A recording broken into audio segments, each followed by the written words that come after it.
Je m'appelle Daniel Digna et vous écoutez Vitamine Sud. Entrepreneur, CEO, créateur, sportif, j'ai décidé de rencontrer celles et ceux qui font bouger le Sud. Des parcours d'exception, des personnes qui ont osé, qui ont échoué, rebondi et trouvé leur manière de réussir. Vitamine Sud, c'est votre dose d'énergie pour croire en vous et vivre vos rêves ici. Bonne écoute.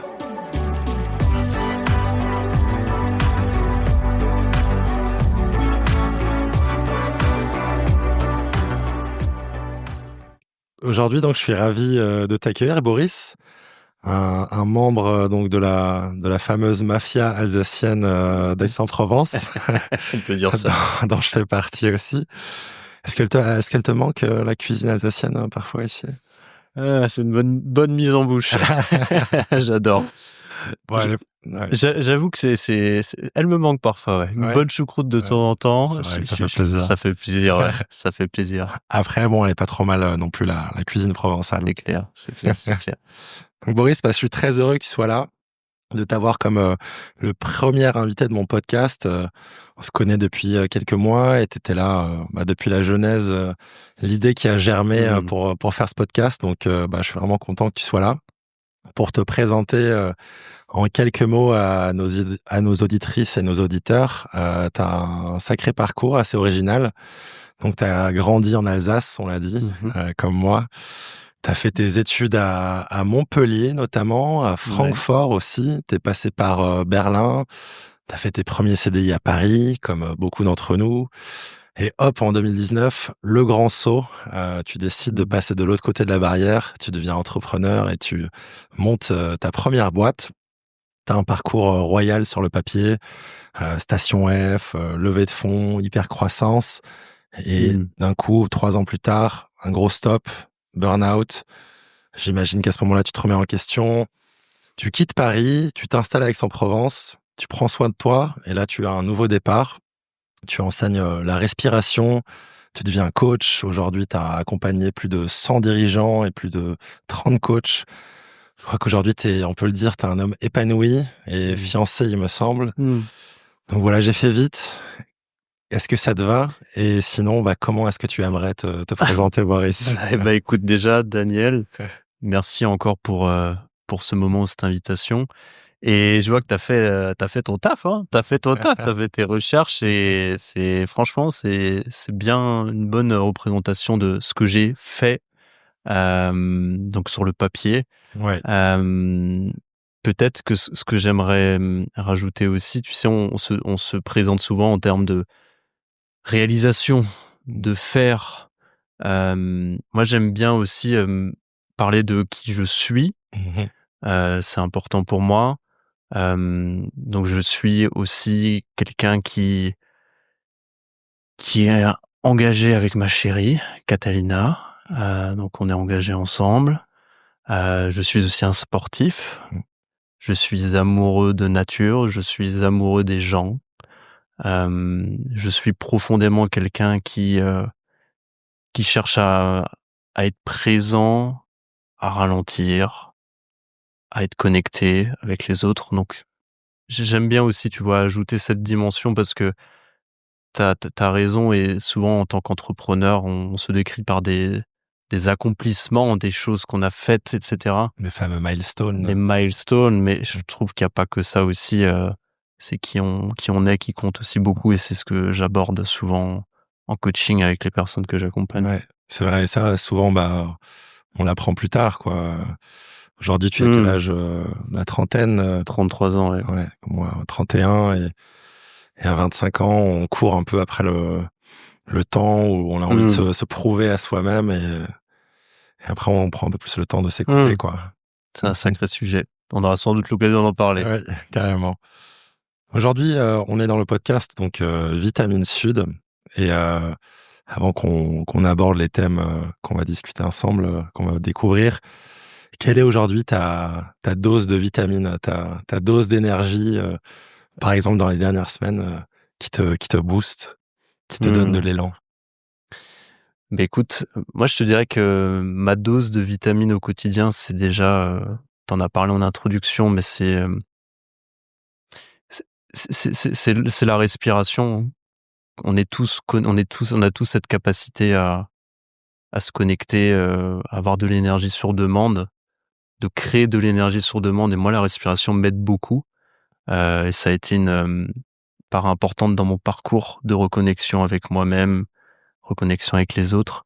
Et je te dirais, ce qui m'excite aussi en ce moment, et tu fais partie de cette initiative, c'est avec un ami entrepreneur Thomas, on a créé un club dans la région qui rassemble des dirigeants d'entreprises, de start-up, etc. Et je crois que tu sais, aujourd'hui, à l'ère de l'IA, du tout digital, il y a un vrai besoin aussi chez les entrepreneurs de recréer du lien, de se connecter, de pas être seul.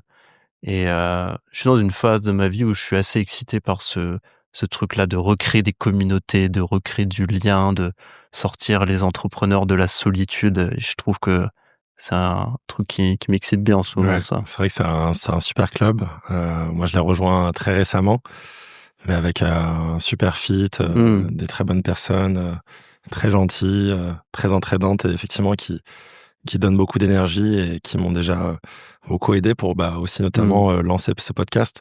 Donc effectivement, très belle initiative et hâte Mmh. de découvrir les prochaines sessions du Mmh. club. Toi, donc, on l'a dit, tu as grandi en Alsace, tu as fait tes études, tu as fait quelques stages, quelques CDI. Mmh. À quel moment, déjà, tu as eu envie de quitter le salariat et tu avais vraiment envie et faim de monter un projet? Est-ce que c'était lié à des personnes? Que Mmh. tu peux nous raconter un peu? Alors, moi, l'entrepreneuriat m'est un peu tombé dessus, dans le sens où j'ai eu un premier CDI quand j'étais, à Paris, à Nature et Découverte, une belle boîte sur le papier, super culture d'entreprise, vraiment une belle boîte pour démarrer un premier boulot. Et en fait, je me suis retrouvé vraiment pas à l'aise dans dans un CDI. Mmh. J'avais un besoin de liberté, j'avais Mmh. besoin de créer des choses, j'avais besoin que ça soit concret, en fait. Et je me suis retrouvé dans un job, à l'époque, où c'était beaucoup de politique, c'était beaucoup de m'as-tu vu, c'était beaucoup de process, c'était beaucoup de lenteur. Et moi, j'avais envie de créer des choses, j'avais envie d'avoir de l'impact, j'avais envie d'être en mouvement. Et moi, à l'époque, entre guillemets, ce job me convenait pas pour ça. Et si tu veux, j'ai quitté ce taf à l'époque parce que je voulais me lancer c'était un taf où j'étais, responsable social media chez, Nature et Découverte, Mmh. et je voulais me lancer à mon compte en freelance. OK. Il s'avère que c'était à ce moment l'essor du freelancing, l'Eldorado où tu te mettais, Là, on sur est en Malte. 2018, Je pense que tu sais mieux que moi parce que tu as fait tes recherches, mais il me semble que ça doit être ça, ça doit être il y a 10 ans, quoi, OK. même un peu moins. Ouais. Et du coup, c'est comme ça, j'ai commencé d'abord en tant que freelance. Je faisais du consulting en marketing digital parce que c'était mon premier métier, Ouais. et j'ai trouvé de la liberté comme ça, Ouais. dans un premier temps. Donc c'est parti plutôt depuis je suis pas à l'aise avec ce modèle de salariat, j'ai envie de créer des choses, j'ai envie de liberté. Ouais. Donc c'était plus à partir d'un rejet, de quelque chose, j'avais pas envie d'avoir de patron, Ouais. Et la partie financière te faisait pas peur? le Le confort du CDI, le salaire, en fait, si tu veux, j'avais déjà des clients en freelance en parallèle de mon OK. activité, et du coup, je voyais que ça marchait, je voyais qu'il y avait de la demande, heu et donc en fait, ça m'a pas fait peur parce que j'ai vu que c'était assez facile, de trouver du boulot en freelancing à cette époque-là. Et il s'avère qu'en plus, quand j'ai fait ma bascule, j'ai eu, heu, Nature et Découverte en client Oui, aussi, tu oui, vois? Donc, OK. C'était une ass transition plutôt fluide, fluide, ouais. OK, fluide, ouais. Ouais, ouais. OK, trop bien. Et donc là, ça, c'était ton envie de quitter le salariat. Est-ce Mmh. qu'à ce moment-là, chez Nature et Découverte, tu es déjà, en lien avec l'écosystème startup? Mmh. Est-ce que tu as tes yeux qui brillent, quand tu en vois ou entends parler de certaines startups ou pas encore à ce moment-là? Pas du tout. OK. Très sincèrement, je vais t'expliquer l'histoire, c'est assez rigolo. Hem, je quitte, Nature et Découverte à ce stade-là. Je commence à faire du consulting en freelance, et j'avais un ami à moi, que j'ai rencontré à Montpellier, qui est devenu par derrière mon futur associé, qui était en train de réfléchir à un projet avec une autre associée qui était sa chérie à l'époque. Et il m'en parlait. Alors c'était un projet un peu bizarre et on aimerait remettre au goût la lecture en utilisant de la blockchain. Enfin, c'est un truc un peu fou, quoi. Ouais. Et finalement, il me demandait un peu des conseils en marketing à cette époque-là. Et il s'avère qu'on s'est vu plusieurs fois. Je leur ai donné quelques conseils. On a commencé à bien échanger. Et un jour, je me rappelle, c'est un de mes anciens associés qui me dit, qui n'était pas encore associé à cette époque-là, qui me dit: «Tiens, on fait un startup week-end organisé par le ministère de la Culture. On va pitcher pendant tout un week-end notre projet. Tu veux venir avec nous?» Là, je dis: «Ah, ok, cool, cool, c'est sympa.» Ouais. Moi qui suis quelqu'un de très curieux, très aventurier, je me dis: «Bah écoute, je sais pas ce que c'est, Beau mais challenge. beau challenge, quoi.» Ouais, trop bien. Et du coup, il s'avère qu'un mois plus tard, on était dans ce startup week-end.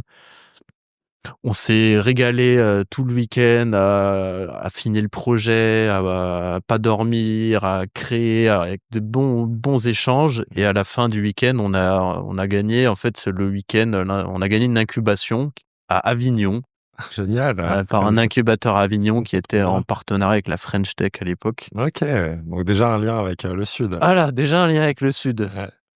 Et Génial. à ce moment-là, j'étais pas encore dans le projet, et à la fin du week-end, François et Camille, donc mes futurs associés, me demandent: «Mais tiens, ça te dirait de rejoindre l'aventure?» Et moi je fais: «Ah, ça a l'air sympa.» C'est vrai que ça a l'air sympa, cette dynamique de on va créer ce projet. Il s'avère que moi j'avais négocié une rupture conventionnelle à l'époque, j'avais des Mmh. clients freelance en parallèle. Et en fait, je suis lancé vraiment un peu par hasard Ouais. dans cette aventure, avec un très bon fit avec mes 2 associés, une idée qui était en train de prendre forme, et on a lancé ce projet qui s'appelait Rocambole, hein, Mmh. qui était l'intention, c'était redonner goût à la lecture en remettant au goût du jour, en fait, un format de l'époque qui s'appelait la série littéraire, le roman feuilleton. OK. Concrètement, si tu veux, à l'époque, Donc t'as un iPhone, une tablette, ouais, comment ça se passe? en gros, c'est l'idée que à l'époque, tu avais des auteurs comme, Dumas, Victor Hugo qui écrivaient des épisodes, si tu veux, dans les journaux, Ouais. et les gens suivaient les péripéties dans les journaux. Ça cartonnait, Ouais. et nous, c'était de prendre cette idée-là et de l'adapter à un format application, et du coup, on a créé une app dans laquelle tu pouvais, lire des histoires, comme des feuilletons sur l'application avec un modèle Netflix Ouais. où tu as un abonnement, l'accès à plein d'histoires différentes par des auteurs différents, Ah, c'est génial. et tu binge readais Ouais. les histoires, Les histoires, ouais. sur ton appli, quoi. C'était Trop bien. compagnon, plutôt que les réseaux sociaux quand tu es dans le métro, salle d'attente chez le médecin. Donc, Tu lisais ça, quoi. l'habitude, le loisir papier, du 18e, 19e siècle, vous l'a remis au goût du jour avec les nouveaux outils qu'on avait. Exactement, c'est Ah, ça, ouais. c'est génial, et du coup, un format aussi plus accessible et plus divertissant que d'acheter Mmh. un livre de 500 pages, de se le trimballer Exactement, sur soi et d'avoir, le petit hook, d'attendre le prochain épisode, le jour d'après ou la semaine d'après. exactement, ouais. Génial, trop bien, super idée, Mmh. trop cool. Et attends, là, on est allé un peu vite sur, le produit. Donc juste sur le début, ce qui est marrant, enfin intéressant du coup chez toi, c'est que tu avais pas voulu être dans l'écosystème startup et tu es rentré dedans un peu, du jour au lendemain avec un week-end, au ministère de la Culture. Ouais. C'est génial. C'est assez rigolo, c'est que Ouais. tu sais, c'était l'époque où on commençait à entendre parler des startups, et cetera.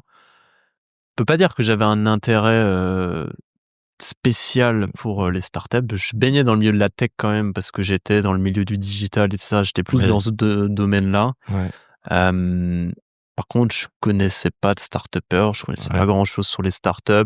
Mmh. Pour moi, on allait monter une boîte, et je faisais pas la différence à cette époque-là entre, une PME, une entreprise, une start-up. Tu vois? J'avais pas de «code» entre guillemets, la Ouais. start-up. OK, c'est super intéressant, parce que moi, la première fois que j'en ai entendu parler, c'était, quand j'étais à Sciences Po et que j'avais, tu pouvais choisir en master, voilà, une spécialité. J'ai Mmh. choisi entrepreneuriat et du coup, on avait des professeurs de The Family qui nous parlaient de Ah ouais, start-up génial. et du coup, Mmh. Nicolas Collin à l'époque qui nous parlait de start-up et du coup, ça nous intéressait, ça nous faisait vibrer. Ensuite, j'ai choisi un peu mes expériences CDI pour me rapprocher un peu de cet écosystème-là. Donc entre ma première prise de connaissance des startups et ma première boîte, il y avait bien 4 ans. Et toi, c'est fou, c'est en un week-end, quoi. Parce que j'avais une question, c'était moi, ce qui m'intéresse beaucoup, c'est les 6 premiers mois avant de lancer ta boîte, de créer tes statuts, ton produit. Et toi, c'est passé hyper Ouais. rapidement, du coup. Alors attends, je vais ralentir un petit peu parce que Ouais. tu me remémores aussi un peu des souvenirs. Ok. Il s'avère que tu parles de The Family. Moi, si tu veux, mon premier métier, c'était, je parlais de social media, mais pour ceux qui connaissent, moi, j'étais dans toute la vibes growth hacking. Ok, ouais. Et donc, The Family a fait beaucoup de conférences là-dessus. Et c'était Vidéo YouTube. très start-up finalement. Ouais. C'est comment est-ce que tu crées de la croissance avec des outils digitaux. Moi, j'ai baigné là-dedans aussi dans les The Family, les formations. J'avais des gens qui étaient là-bas aussi. Donc, j'avais quand même un intérêt finalement pour les startups, mais plus sur. J'avais pas d'idée de créer une boîte tout de suite, mais par contre, tous les process, systèmes, etc. Moi, m'intéressaient beaucoup. Et il s'avère qu'avant de lancer cette startup, j'ai eu quelques explorations avec un ami de l'époque en dropshipping, en Ok. Amazon FBA, tu sais, tous les trucs un peu du web qui te T'es déjà un disent peu que débrouillard, quoi. J'étais déjà débrouillard et j'avais déjà créé des choses, voilà. Oui, ok, t'étais Mais déjà. C'est c'était pas pas. sérieux, quoi. Oui, oui. On bidouillait des trucs avec le digital. En fait, je crois que j'étais assez excité avec les possibilités du digital, le fait de Ouais. pouvoir créer des choses de zéro. C'est ça Ouais. qui m'excitait, quoi. Ok, trop bien. Et petite parenthèse pour ceux qui connaissent pas The Family, c'était un incubateur donc assez connu à Paris, qui a fait plein de vulgarisation, d'évangélisation, de monter sa start-up avec pas mal de vidéos YouTube sur comment disrupter une industrie, l'énergie ou telle et telle industrie. Et du coup, c'était avant même que je crois que la mission French Tech existe, c'était un gros ambassadeur Ouais. de l'élan startup en France. Ok, trop cool. Et donc, on a parlé de ton produit, donc qui s'appelait Rocambole. Vous avez fait le week-end avec les deux associés originels de Rocambole. Vous avez fait ce week-end, on va dire, de concours Ouais. au ministère de la Culture. Et puis ensuite, comment est-ce que ça s'enchaîne? Ils t'ont dit, est-ce que tu rejoins l'aventure? Tu t'es dit, pourquoi pas? C'est quoi les semaines qui suivent, les 6 premiers mois de votre aventure commune, on va dire? Ouais. Comment déjà est-ce que tu prends ta décision? Est-ce que je les rejoins? Est-ce que tu appelles ta maman? Est-ce que tu parles à des potes? Qu'est-ce qui se passe? C'est une bonne question parce que à ce moment-là, je me disais: «OK, ça rebat un peu les cartes» parce que j'étais parti pour, faire du consulting en freelance. Je savais que j'avais déjà des clients, que j'allais être très bien payé, il y avait pas beaucoup de concurrence, à l'époque sur tous ces sujets. Hem et en fait, à ce moment-là, je me suis dit: «Mais en fait, je vais beaucoup plus m'éclater à monter une boîte, en fait, que faire simplement du consulting, pour avoir juste de la liberté et être bien payé». Et je me suis dit que j'allais pouvoir le faire en parallèle en plus, mais ça m'excitait beaucoup plus, cet inconnu, ce fait de créer quelque chose et de bosser en groupe. Donc en fait, j'ai pas tourné en rond 3 plombes, en fait. Je me suis Ouais. juste dit: «OK, il y a une part à l'intérieur de toi qui est excitée, il y a une part à l'intérieur de toi qui a peur, mais c'est bon signe». Tu vois? Moi, c'est souvent quand je prends mes décisions, un des, un des espèces de framework que j'ai dans ma prise de décision, c'est est-ce que rationnellement c'est sensé? Donc ça, c'est la part intellectuelle. 2, c'est, est-ce que, il y a un truc, est-ce que ça vibre pour moi? Est-ce que ça m'excite? Tu vois? C'est plus, la part un peu du cœur, de l'intuition. Et souvent aussi, je me pose la question et je trouve que c'est un bon, une bonne façon de décider, c'est est-ce qu'il y a une part de moi qui a peur? Mmh. C'est intéressant. Et quand il y a de la peur, souvent, c'est que c'est le bon choix. C'est un bon signe. Parce que c'est une zone dans laquelle tu as quelque chose qui va t'exciter, c'est important pour toi, du coup, tu as peur de pas y arriver ou tu as peur de pas être à la hauteur et c'est justement là où il faut aller, tu vois? Et je trouve que c'est un bon indicateur et tu vois, je sais pas si peut-être les auditeurs connaissent, mais j'étais très fan de Tim Ferriss, je suis toujours très Oui, fan oui. de lui, Aux États-Unis, aux États-Unis, qui a écrit La semaine de 4 heures ouais. et il a fait un excellent TED Talk sur En gros, pourquoi, plutôt que vous fixer des objectifs, vous devriez lister toutes vos peurs et prendre des actions pour aller dégoupiller ces peurs ou prendre une direction qui va dans ce sens-là. C'est super intéressant. Ouais. Ok. C'est vrai que c'est une bonne approche des choses, ouais. Moi, j'aurais plutôt tendance à associer la peur avec un gut feeling où je sens mal les choses et moi, ouais, j'ai pas souvent suivi mes peurs. Moi, c'était si j'avais un gut feeling qui le sentait pas, j'y allais plutôt pas. Et quand j'avais ce gut feeling-là et que j'ai pris la décision, j'étais pas content de mes choix. Donc après, peut-être que je confonds la peur et le gut feeling. Enfin, tu vois, avant de me lancer dans le podcast, je me suis dit, bah, est-ce que tu vas y arriver à interviewer, à passer 2 heures avec ton invité, etc. Et ça, c'est une peur justement, bah, plutôt intéressante, quoi. C'est ça. Et je pense que tu viens exactement de clarifier ce truc-là. C'est que il y a l'intellect, le mental qui va réfléchir, par exemple, à ton projet de podcast. Est-ce que rationnellement, j'ai peut-être l'argent pour financer ce projet? Est-ce qu'il y a un business derrière un business économique qui peut émerger? Ok, ça c'est l'intellect. Deuxièmement, tu vas avoir, on va dire, ton gut feeling. On peut appeler ça les tripes, le cœur, etc. C'est plutôt corporel où tu vas dire, putain, ce truc, ça m'excite, tu vois. Genre ça peut être ton podcast. Je sais que c'est un sujet qui te tient à cœur. Ça m'excite, j'ai l'élan, j'adorerais faire ça. Et après, tu as une troisième couche qui est un peu du ressort du système nerveux. C'est une forme de peur de l'inconnu. J'ai jamais fait ça, bah, c'est le cas de ton podcast. Ouais. Ah, est-ce que je vais être à la hauteur? Est-ce que je suis suffisamment bon? Donc c'est un tas de jugements, le regard des autres. Ouais. Et cette peur-là, si tu l'écoutes, à ce moment-là, bah, tu vas peut-être pas faire un truc qui t'excite profondément. Donc tu vois, un bon framework, c'est de se dire, l'intellect dit oui, le gut feeling, les tripes disent oui, et il y a une part de moi qui dit ah non, ça me fait flipper, tu vois. Et ça, c'est un bon signe, ça, tu vois. C'est bon signe en fait, c'est ça, tu vois. C'est un bon framework dans les prises de décision, je trouve, de sonder un peu, tu vois, sur 3 étages. Super intéressant. Si j'avais un bloc-notes, j'aurais envie de noter là. Bah écoute, c'est enregistré dans l'occasion de le revoir.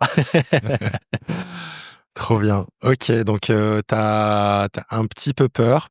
J'allais te poser une question sur pourquoi est-ce que t'as envie d'entreprendre. Est-ce que c'est pour la gloire, l'argent, la stimulation, la liberté? Et là, chez toi, t'avais une sécurité financière déjà en étant indépendant. C'était plutôt la stimulation et la liberté de choisir tes combats, tes challenges dans tes horaires de travail, quoi. Enfin, dans ta vie professionnelle, quoi. Je pense que ouais, t'as bien résumé, c'est qu'il y avait l'envie d'apprendre. La curiosité, c'est quelque chose qui, moi, me drive beaucoup. Et à ce moment-là, je pense que c'était ça. Mais je pense aussi que progressivement, il y avait un peu ce truc intérieurement, j'avais envie de me prouver quelque chose. Ouais.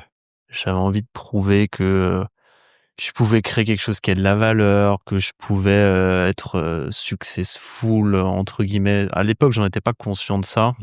Mais c'est a posteriori, je me suis rendu compte qu'il y avait aussi un peu de cet élan de j'ai envie de prouver que je vaux quelque chose, que je peux créer quelque chose qui a du sens, que je peux avoir de l'impact, que je peux...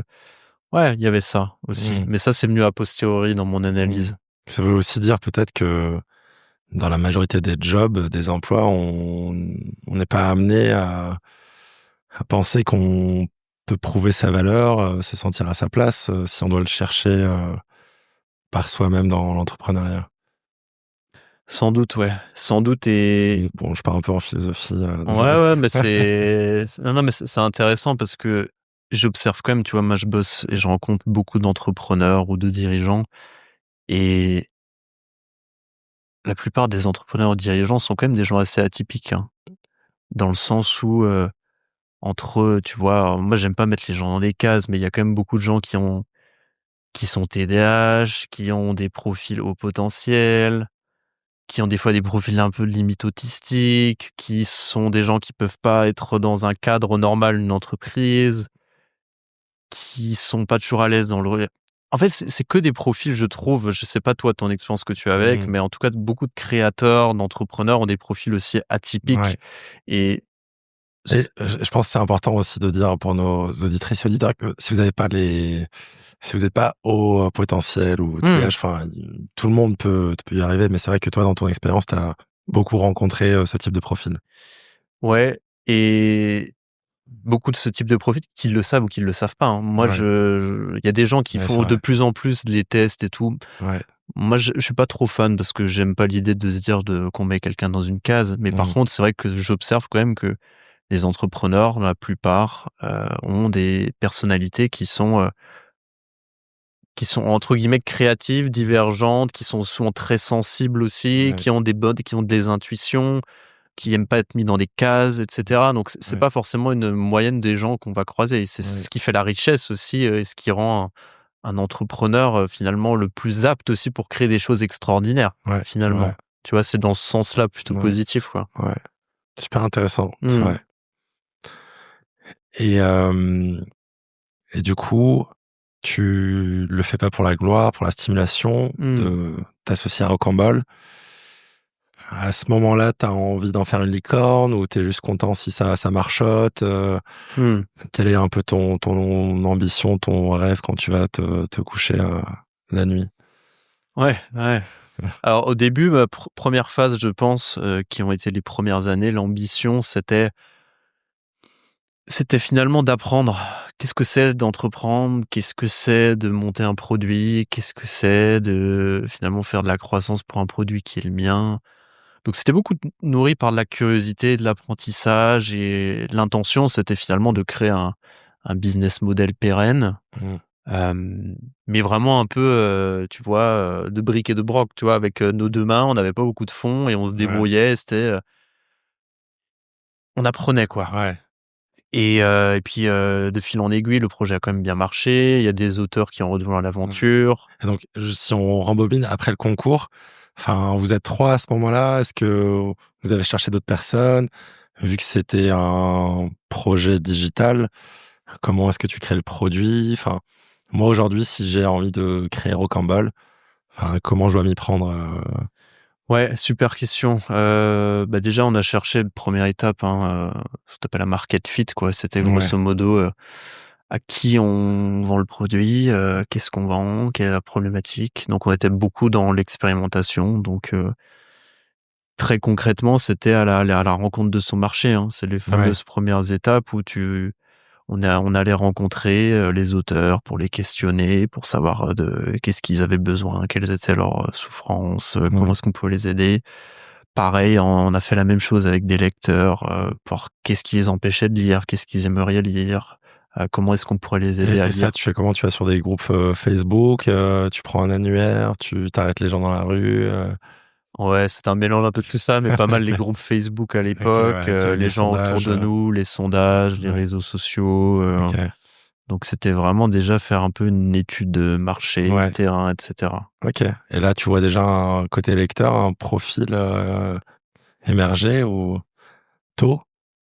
Alors, il y a eu un profil qui a émergé tôt chez nous, c'était que les auteurs eux-mêmes étaient des grands Ah, lecteurs. OK, ouais, intéressant. Et après, en fait, on a exploré pas mal d'autres, donc pistes, et nous, un des profils qui revenait souvent, c'était les anciens lecteurs avides de bouquins, notamment les mamans, qui lisaient beaucoup de livres, mais qui ont des enfants et du coup, qui ont plus trop le temps. Du coup, leurs petits moments de plaisir, bah, ils avaient plus forcément le temps pour lire autant, donc c'était, une bonne solution pour elles Mmh. finalement, dans le L'accessibilité. métro, dans le bus, le soir, de pouvoir lire sur le téléphone. Donc en fait, on a identifié, tu vois, cette typologie de Ouais, lecteurs, qui ressortait vachement quand même on avait différents types ouais, de lectorat, mais ceux-ci, enfin OK, ouais, ce ça sortait profil-là bien, ouais. sortait bien en avant, ouais. OK, Mmh. super intéressant. Et donc vous avez l'idée, le produit, l'équipe. Et ce qui est le point clé après, c'est comment générer la fameuse traction. Donc, Mmh. dans le langage un peu start-up, ces premiers 50 à 200 000 € de chiffre d'affaires qu'on fait, pour montrer si on veut lever des fonds, bah, que Mmh. il y a une belle dynamique en cours, qu'on a des clients, que les clients achètent plus, quand on met plus d'argent dans la machine et que du coup, on a un modèle qui tourne, qui commence à tourner. Vous, je sais pas si dans votre modèle, vous aviez du chiffre d'affaires, ou et si oui, enfin, c'était un modèle d'abonnement, donc peut-être quel est le modèle, économique du produit? Et Ouais. ensuite, bah, comment est-ce que vous êtes arrivé à vos, 50 000 €, vos premiers 50 000 €, premiers 100 000 € de chiffre d'affaires Mmh. et en combien de temps et comment, quoi? En fait, si tu veux, déjà les premiers utilisateurs, hein, c'est vraiment on allait à la main. Mmh. Tu sais, il y a cette fameuse phrase qui est un de notre mantra, je crois que c'est Paul Graham qui l'a partagé, c'est «Do things that don't scale». Ouais. Je crois que c'est Paul Graham et on avait cette obsession au début de se dire: «OK, qu'est-ce qu'on peut faire juste pour en fait trouver des auteurs, des lecteurs?» Et bah, c'était des tâches de petites fourmis au Ouais, ouais, début, tu t'en c'était fous du business plan, tu charbonnes tant que ouais, tu pas peux. de process, pas trop on va pas chercher compliqué, tu vois? On crée une première communauté, on va les chercher. On allait sur les plateformes entre guillemets où vous pouvez avoir des lecteurs, des auteurs et puis on y allait à la main quoi et on faisait des appels, Ouais, on leur partageait le produit, on leur donnait des accès à la bêta et cetera OK. donc Tu faisais pas de Facebook Ads, c'est arrivé après. après, ouais, donc ça, c'était quand vous aviez pas de budget, ouais. C'est qu'on n'avait pas de budget et pour moi cette phase était, j'ai dû beaucoup apprendre aussi, parce que, très concrètement, moi je venais du milieu du je fais beaucoup de paid, Ouais, donc oui, de donc tu publicité connaissais bien payante, donc je déjà. connaissais bien, Ouais, sauf qu'on avait pas de budget au début. Donc en fait, au début, on y allait ouais, avec nos 2 petites mains et ouais, on allait chercher les gens à la ouais. voilà, un par un OK. et après le paid et enfin le toute l'acquisition payante est venue plus tard, une fois qu'on a eu, Mmh. un peu de Un budget, peu une de première budget, ouais. traction OK. et là, c'était plus ce que j'avais l'habitude de faire avant. Ouais, Vraiment, plus du ouais, tu payes, des emplacements publicitaires pour que les gens viennent ouais, et ce qui était vachement intéressant, c'est on avait une forme de nécessité d'être créatif parce que ouais, tu peux pas simplement dire: «Bah, tiens, voici une app où tu vas lire des histoires». OK, bah, trop bien. Ça marchait pas bien pour nous et nous, ce qui marchait à l'époque, notre système pour capter nos premiers utilisateurs et nos premiers lecteurs, c'était on faisait lire un bout d'histoire sur Instagram ou Facebook, le premier épisode ou un mmh, extrait du premier épisode, mmh. avec une image, un peu soit aguicheuse, plus derrière un texte. Les gens téléchargeaient l'app OK. et ils pouvaient lire la suite sur l'app. Donc on Oui, faisait lire en dehors des plateformes et OK. les gens venaient continuer sur l'app, en fait, quoi. Et toi, en gros, ton métrique principale, ton indicateur de réussite principal à ce moment-là, en fait, c'est pas tellement le chiffre d'affaires, c'est le nombre de downloads, de téléchargements de ton Ouais. application, c'est ça? Ouais. OK, ouais.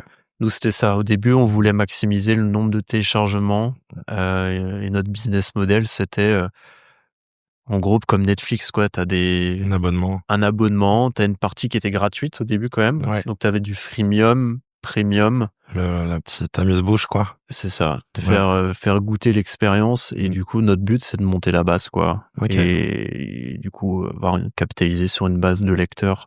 OK. Et Heu, tu te rappelles du montant de l'abonnement, ouais, c'était pas très cher. À l'année, c'était 50 € et par OK. mois, je crois que c'était, 8-9 €, OK, de OK. souvenir, ouais. Trop bien, ouais, comme Netflix, ouais, à peu près, ouais. Ouais, dans ces eaux-là, ouais. OK, OK, Moins cher. génial. Et bah, du coup, peut-être en termes d'utilisateurs, enfin, au moment où vous allez lever des fonds, enfin, où vous avez l'intention de lever des fonds, combien de temps s'est écoulé, depuis, bah, le concours au ministère de la Mmh. Culture?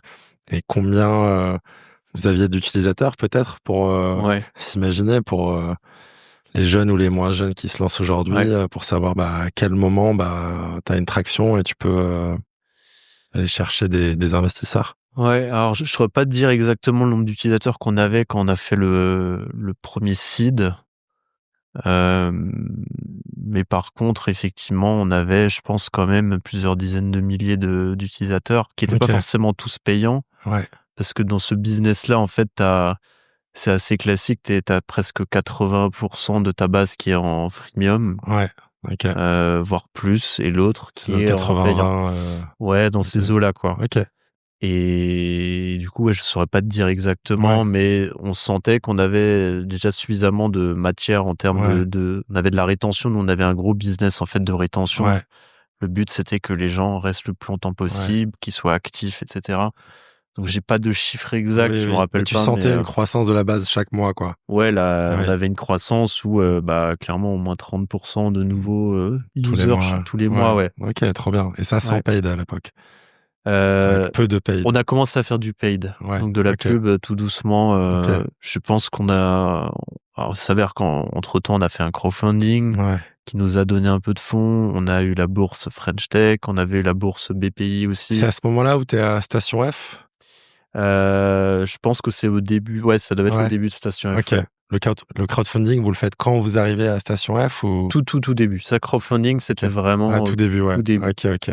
Et en échange, moi j'en ai fait 2 des crowdfunding sur mes projets d'huile d'olive. Donc t'avais des contreparties, quoi, un nombre de livres, des abonnements. Des abonnements, voilà. Sur la mois future app, ou un an.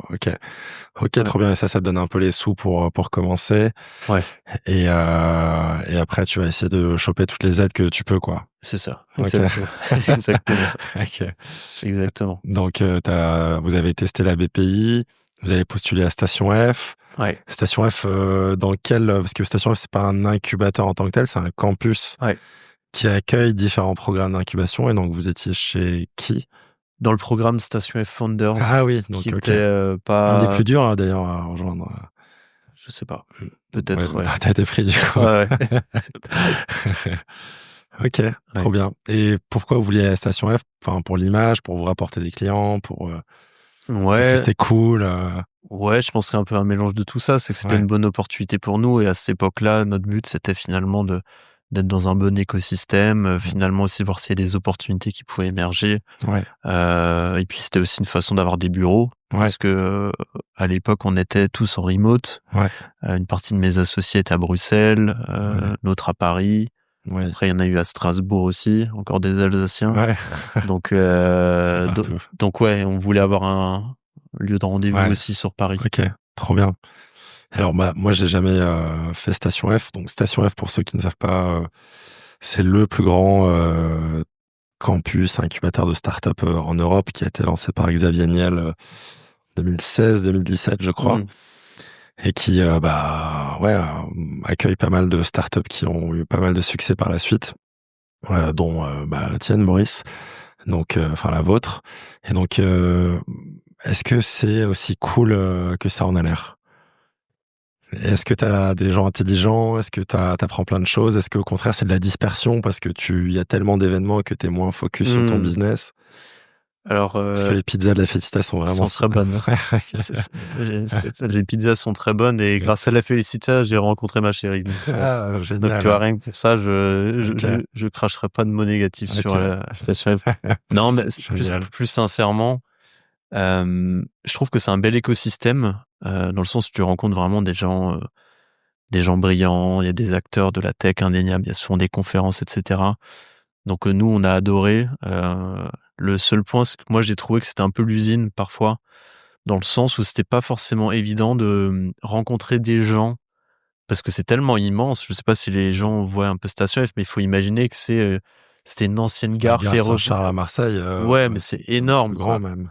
C'est énorme, et du coup, tout le monde est dans une vibes où tout le monde bosse avec les écouteurs, etc. Donc c'est pas toujours évident. Donc on a fait quelques belles rencontres, tu vois.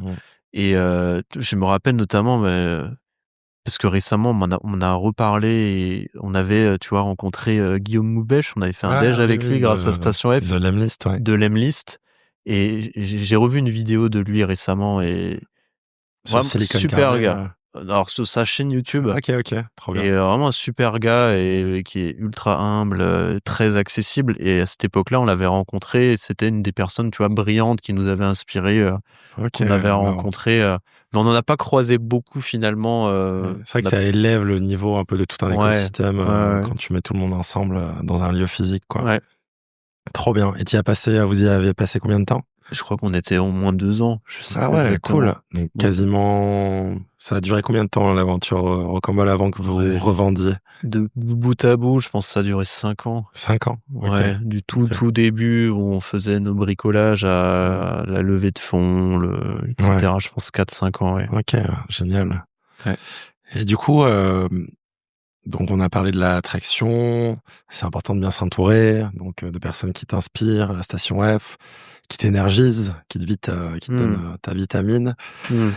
Et donc, vous avez fait une levée de fonds. Juste avant ça, j'ai pu lire un article sur l'année qui a précédé la levée de fonds, qui était apparemment assez rocambolesque, donc avec plein de hauts et de bas. J'ai pu lire que avant de lever des fonds, peut-être que vous étiez à Station F à ce moment-là, vous avez failli mettre la clé sous la porte, vous prépariez un seed. Ensuite, il y a eu le départ de votre associé tech que tu as mentionné pour cause de non-alignement. Vous avez apparemment, d'après l'article, été lâché par vos investisseurs avec lesquels vous étiez en discussion en pré-amorçage. Donc, on a les levées de fonds amorçage, série A, série B. Donc là, c'était amorçage. Donc, il vous restait apparemment plus que 2 ou 3 mois de cash. Vous faisiez un roadshow pour lever des fonds en plein Covid, donc uniquement par Zoom, donc compliqué de créer du lien. Pas de chance, à ce moment-là, Google retire l'application de son Play Store. Donc, vous perdez des chiffres, des utilisateurs.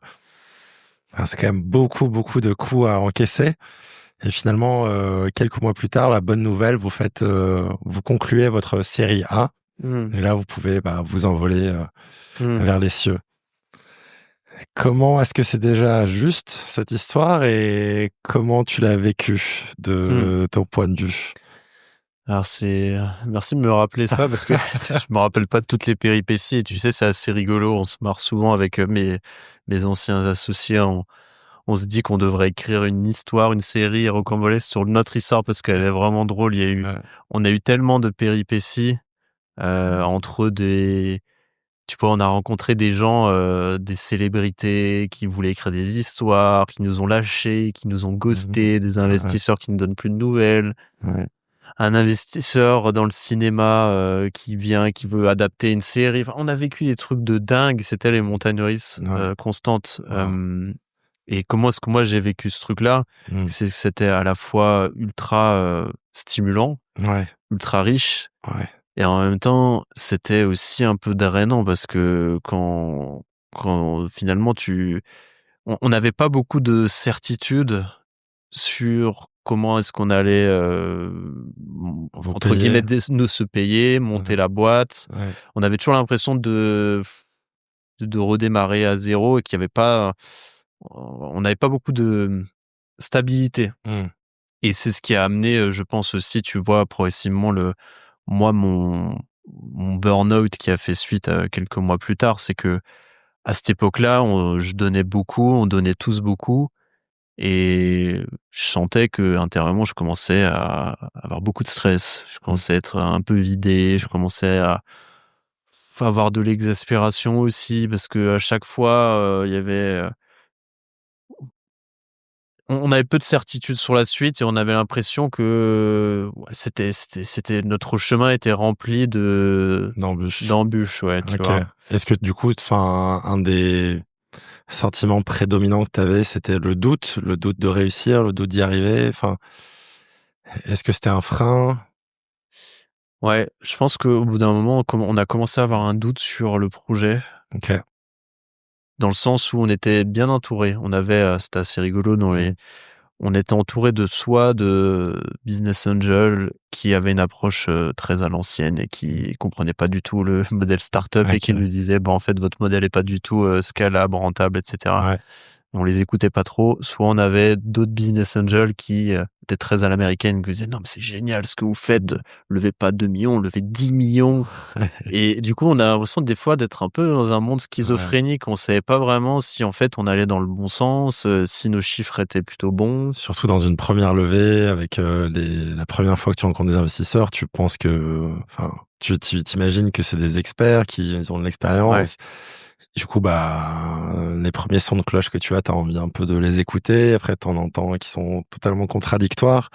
Et tu te dis, waouh, il y a pas de vérité, quoi. Il y a juste que nous, on croit, finalement. Voilà, c'est ça. Il y a pas de vérité. Et en même temps, je pense que on savait intérieurement qu'il y avait un truc qui allait pas dans le projet, d'un point de vue économique.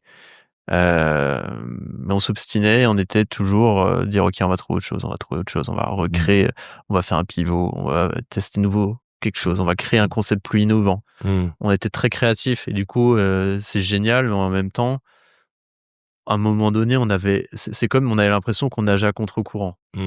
Tu vois, c'est comme si le marché allait pas dans notre sens et nous on voulait distordre la réalité, tu vois. Ouais, Et du coup au bout d'un moment c'est épuisant. Tu vois, de nager à distordre la contre-courant. réalité, de Ouais. nager à contre-courant, et on avait toute notre énergie, au bout d'un moment, elle se vide, quoi, parce que Et c'était quoi ce point de vue, ce parti pris que vous aviez, qui faisait dans votre marché que vous étiez à contre-courant?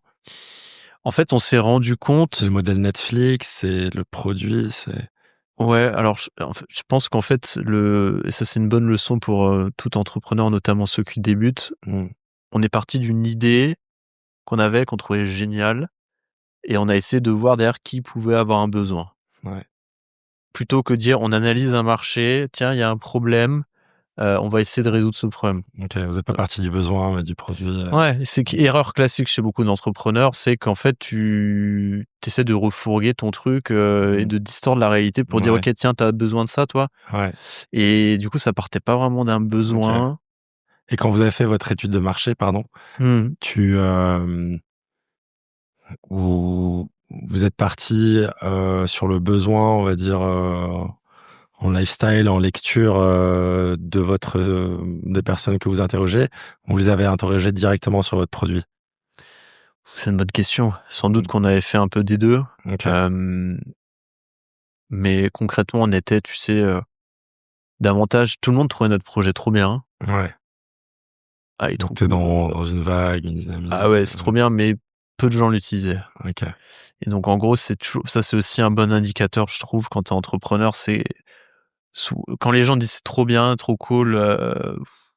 Ouais, ok. Il vaut mieux avoir des gens qui disent soit ah oui, je le veux, je l'utilise, ou soit je vois pas l'intérêt. OK. Nous, on avait un projet qui était un peu nice to have, tu vois, avec du recul. C'est que les gens aimaient bien, mais de là à s'abonner, faire l'effort de lire, parce que je peux te dire que lire, ça demande un vrai effort. Ouais. Faire l'effort de lire, prendre ton abonnement.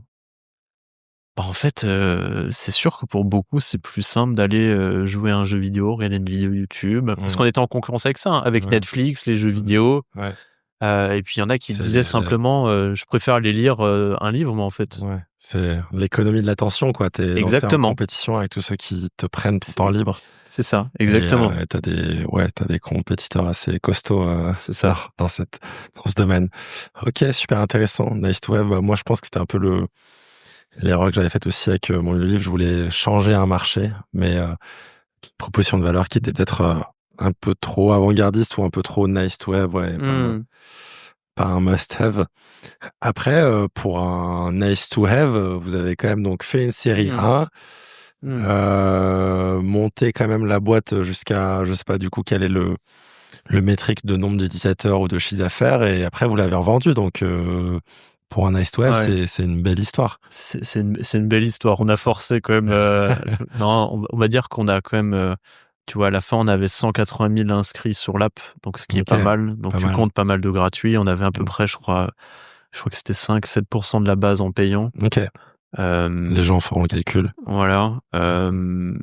Donc en soi, dans le projet, on l'a porté quand même. On l'a porté à un certain niveau. Il s'avère que effectivement, on a trouvé quelqu'un qui nous a racheté, qui était du coup Vivlio, une filiale du groupe Cultura. Donc une chaîne comme la Fnac un peu. Ouais, c'est ça. Française.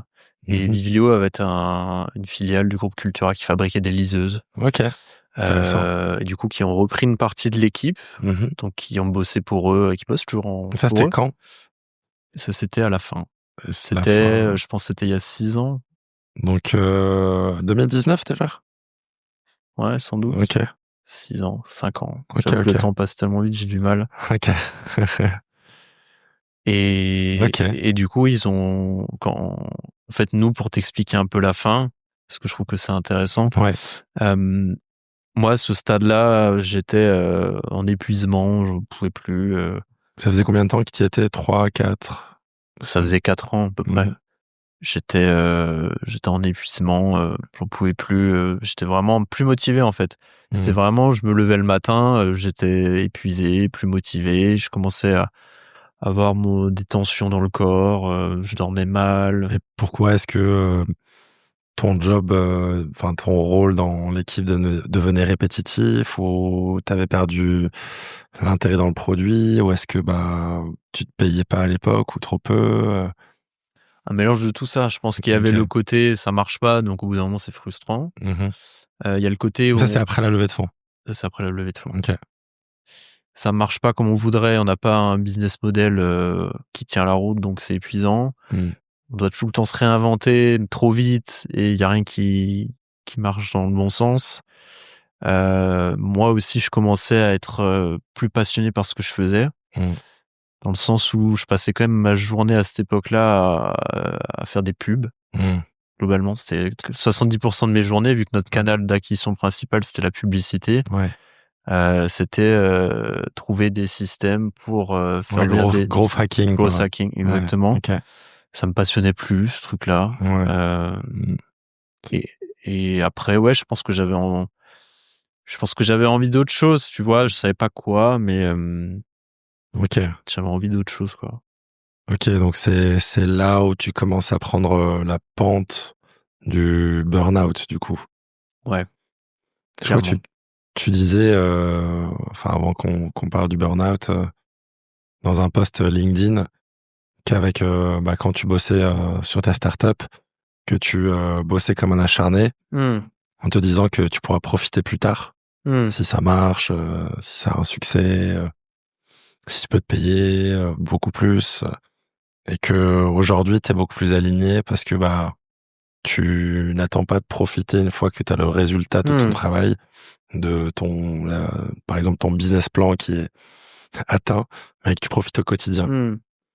Tu peux Ouais. nous décrire un peu ton état d'esprit à cette époque, enfin, avec le recul, que tu trouves un peu néfaste, qui peut aider aussi peut-être, des auditrices Ouais. ou des auditeurs qui sont un peu dans cette course, infernale? Ouais et c'est moi, si je me revois, en fait, je me revois, j'étais dans une course à OK, plus tard ça va aller mieux.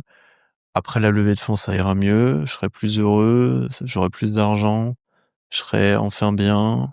Après, le nouveau lancement de ce projet, ça ira mieux, ou je me sentirai mieux ou plus accompli Mmh.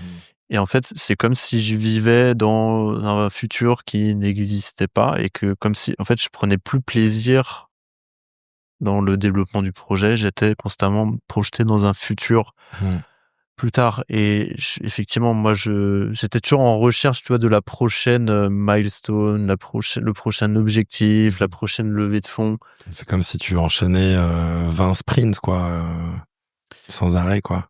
Et tu prends pas le temps d'apprécier, en fait, je prenais pas Mmh. le temps d'apprécier, de prendre du plaisir à créer, à faire, à être bien déjà là. Mmh. J'étais déconnecté de la réalité et en pilote automatique. Pour moi, c'est ça la métaphore que j'aime utiliser, pilote automatique. C'était Mmh. je réfléchissais pas, je faisais, j'étais beaucoup dans le faire tout doux comme beaucoup d'entrepreneurs et ça a de la valeur. Par contre, je prenais pas le temps sur le chemin pour me dire que, en fait, je peux déjà être bien maintenant. J'ai pas besoin d'avoir, plus d'euros sur mon compte en banque. J'ai pas besoin d'une levée de fonds en plus. J'ai pas besoin de plus de je ne sais quoi. Mmh. Je peux déjà être bien maintenant. En fait, ça sera pas mieux plus tard parce Mmh. que, tu vois, je je discute quand même, souvent avec des gens qui sont assez successful et cetera et en fait, à partir du moment où tu as, je sais pas, revendu ta boîte ou tu as fait ta levée de fonds, bah, tu as un relâchement sur le moment venu. Ah, bah, ça va mieux, mais après, c'est juste tu te Mmh. projettes souvent sur: «OK, c'est quoi le prochain?» Oui, oui. Toujours, prochaine étape, prochaine étape, prochaine étape. et tant que tu changes pas ta perspective, ta relation au temps, ta relation à toi-même, ce pattern entre guillemets de: «J'ai besoin de quelque chose de plus et je peux pas être heureux bien là, dans le moment présent», Mmh. ça se répète Ouais. et ça se proj c'est qu'une illusion que ton mental te crée, constamment et une partie du travail que tu vois qu'on fait en coaching avec, des entrepreneurs ou des dirigeants, c'est vraiment de se dire: oui, va créer des choses qui ont de l'impact, va créer des choses qui te nourrissent, va créer de la valeur, va créer de l'argent et prends plaisir à le faire Mmh. et ralentis parce qu'en fait, ta vie, elle se joue maintenant, en fait. Ouais. Et prends le plaisir parce que tu es en train de passer à côté de ta vie, quoi. Et j'avais récemment une discussion, je crois que c'était la semaine dernière, avec un entrepreneur, qui est multi-entrepreneur, qui lance plein de projets et cetera. Il me disait: «Ouais, non, mais là, je suis en train de lancer ça et j'adore aussi, je voudrais lancer ça et cetera et mon objectif, c'est en gros pour dans 15 ans, plus travailler pour faire enfin ce que j'aime». Et moi, je lui dis: «Mais pourquoi tu fais pas ce que tu aimes maintenant, en fait?» Et genre, c'est pas un jugement parce que moi, j'étais aussi là-dedans. Mais tu peux aussi faire ce que tu kiffes maintenant, en fait, en Mmh. prenant du plaisir à le faire et Mmh. tu peux ralentir tout en ayant plus d'impact, en fait. Ouais, C'est juste apprécier le chemin de ce que tu es en train c'est vrai. de faire. Avec peut-être une ouais, c'est hyper vrai et je pense que ce que tu es en train de décrire, c'est un peu la meilleure leçon de vie, qu'on peut donner à une ou un entrepreneur et tout Mmh, se passait par là et bien sûr. moi justement aujourd'hui j'ai choisi, bah, avec ce podcast un projet qui va pas me rendre millionnaire, mais qui a beaucoup de sens pour moi et qui donne un sentiment d'utilité pour ma région et tu gagnes peut-être moins d'argent ou plus tard, on verra, mais c'est pas le sujet aujourd'hui. Le sujet aujourd'hui, c'est profiter de l'échange qu'on a ensemble, quoi. Mmh, Et après de profiter de passer, la soirée avec ma fiancée, de profiter de courir demain ouais matin et et ouais. ouais, ouais, mais je trouve c'est intéressant ce que tu partages. Je pense que c'est pas forcément un sujet de ça t'empêche d'atteindre tes objectifs, ça Oui, oui, t'empêche tu peux de être gagner performant quand énormément même. Ouais, oui, d'argent oui. si c'est un truc qui te drive Oui, toi. pardon, ouais. Je pense que c'est plus une relation que tu as avec toi-même, dans le sens où tu prends plaisir Mmh. et tu reconnais que tu es toujours déjà en fait, il y a quelque chose en toi qui est sécure, qui est bien, qui est confiant. Mmh.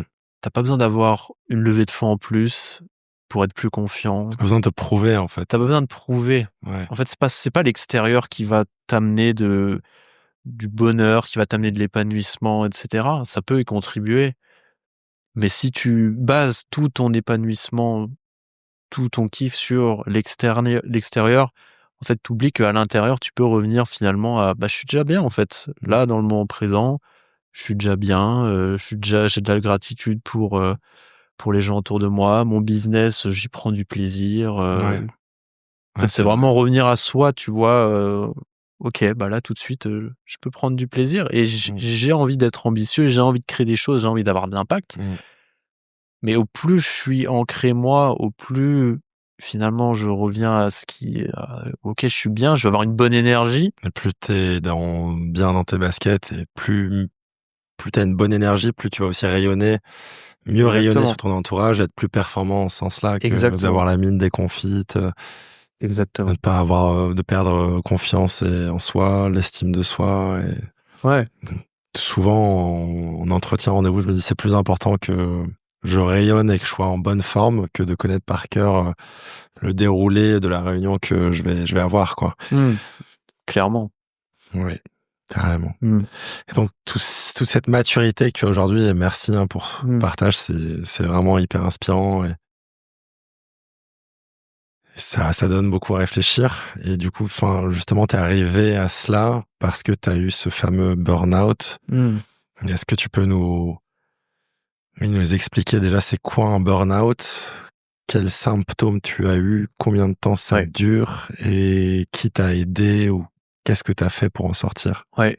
Alors déjà, j'aimerais préciser que j'ai j'ai pas fait un burn-out sévère, dans le sens où, quand je dis sévère, c'est qu'il y a des gens, tu sais, qui du jour au lendemain n'arrivent plus à se lever et ils vont être cloués au lit pendant des mois, ils peuvent plus rien faire. Moi, ça a pas été ça. Mmh, Donc je veux juste, partager ça. C'est plutôt, je dirais, une forme d'épuisement, chronique qui s'est installé, qui est un peu la phase avant. OK. Et en gros, si tu veux, pour t'expliquer le burn-out, tu as différentes phases. Mmh. C'est, au début, tu as une phase d'épuisement, c'est-à-dire qu'au bout d'un moment, tu as plus de stress que ce que tu peux tolérer.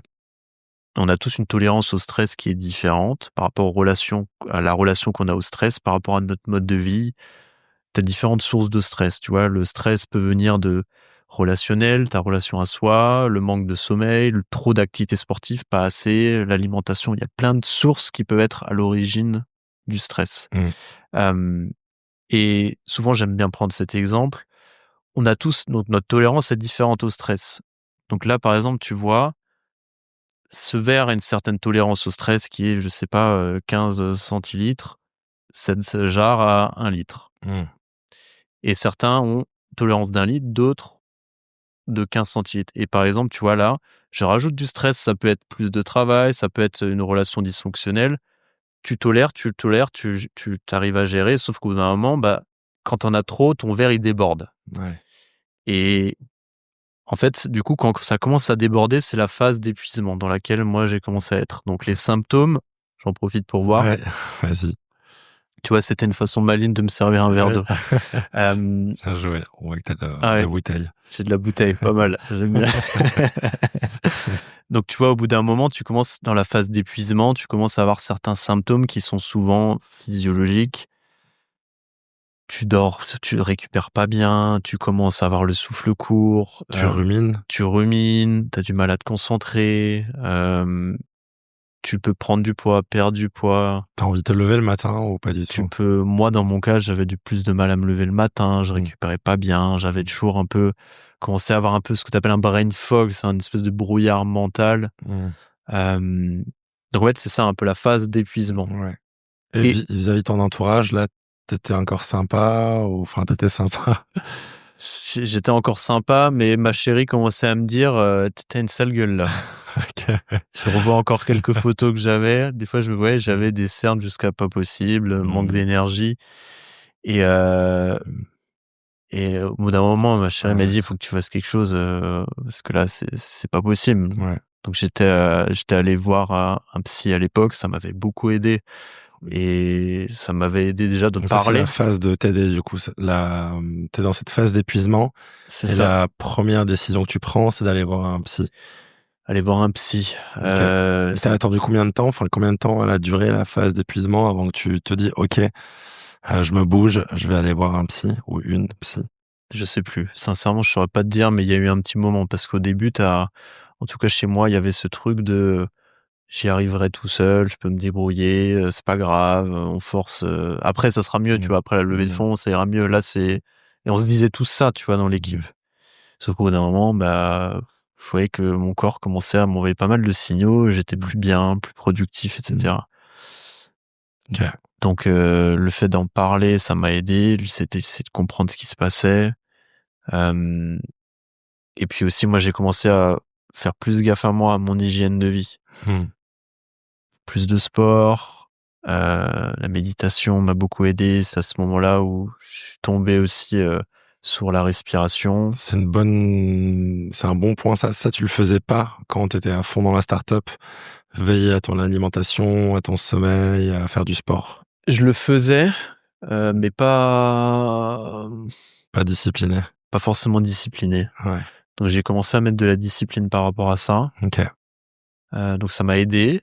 Et je pense que c'est ce qui m'a évité de faire le burn-out sévère parce que je m'écoutais quand même. Je suis quelqu'un qui s'écoute, qui s'écoute bien et donc j'ai mis en place des choses. Par contre, dans ma tête, j'étais encore dans l'énergie. Ok, je fais ça pour tenir, tu vois. Ouais.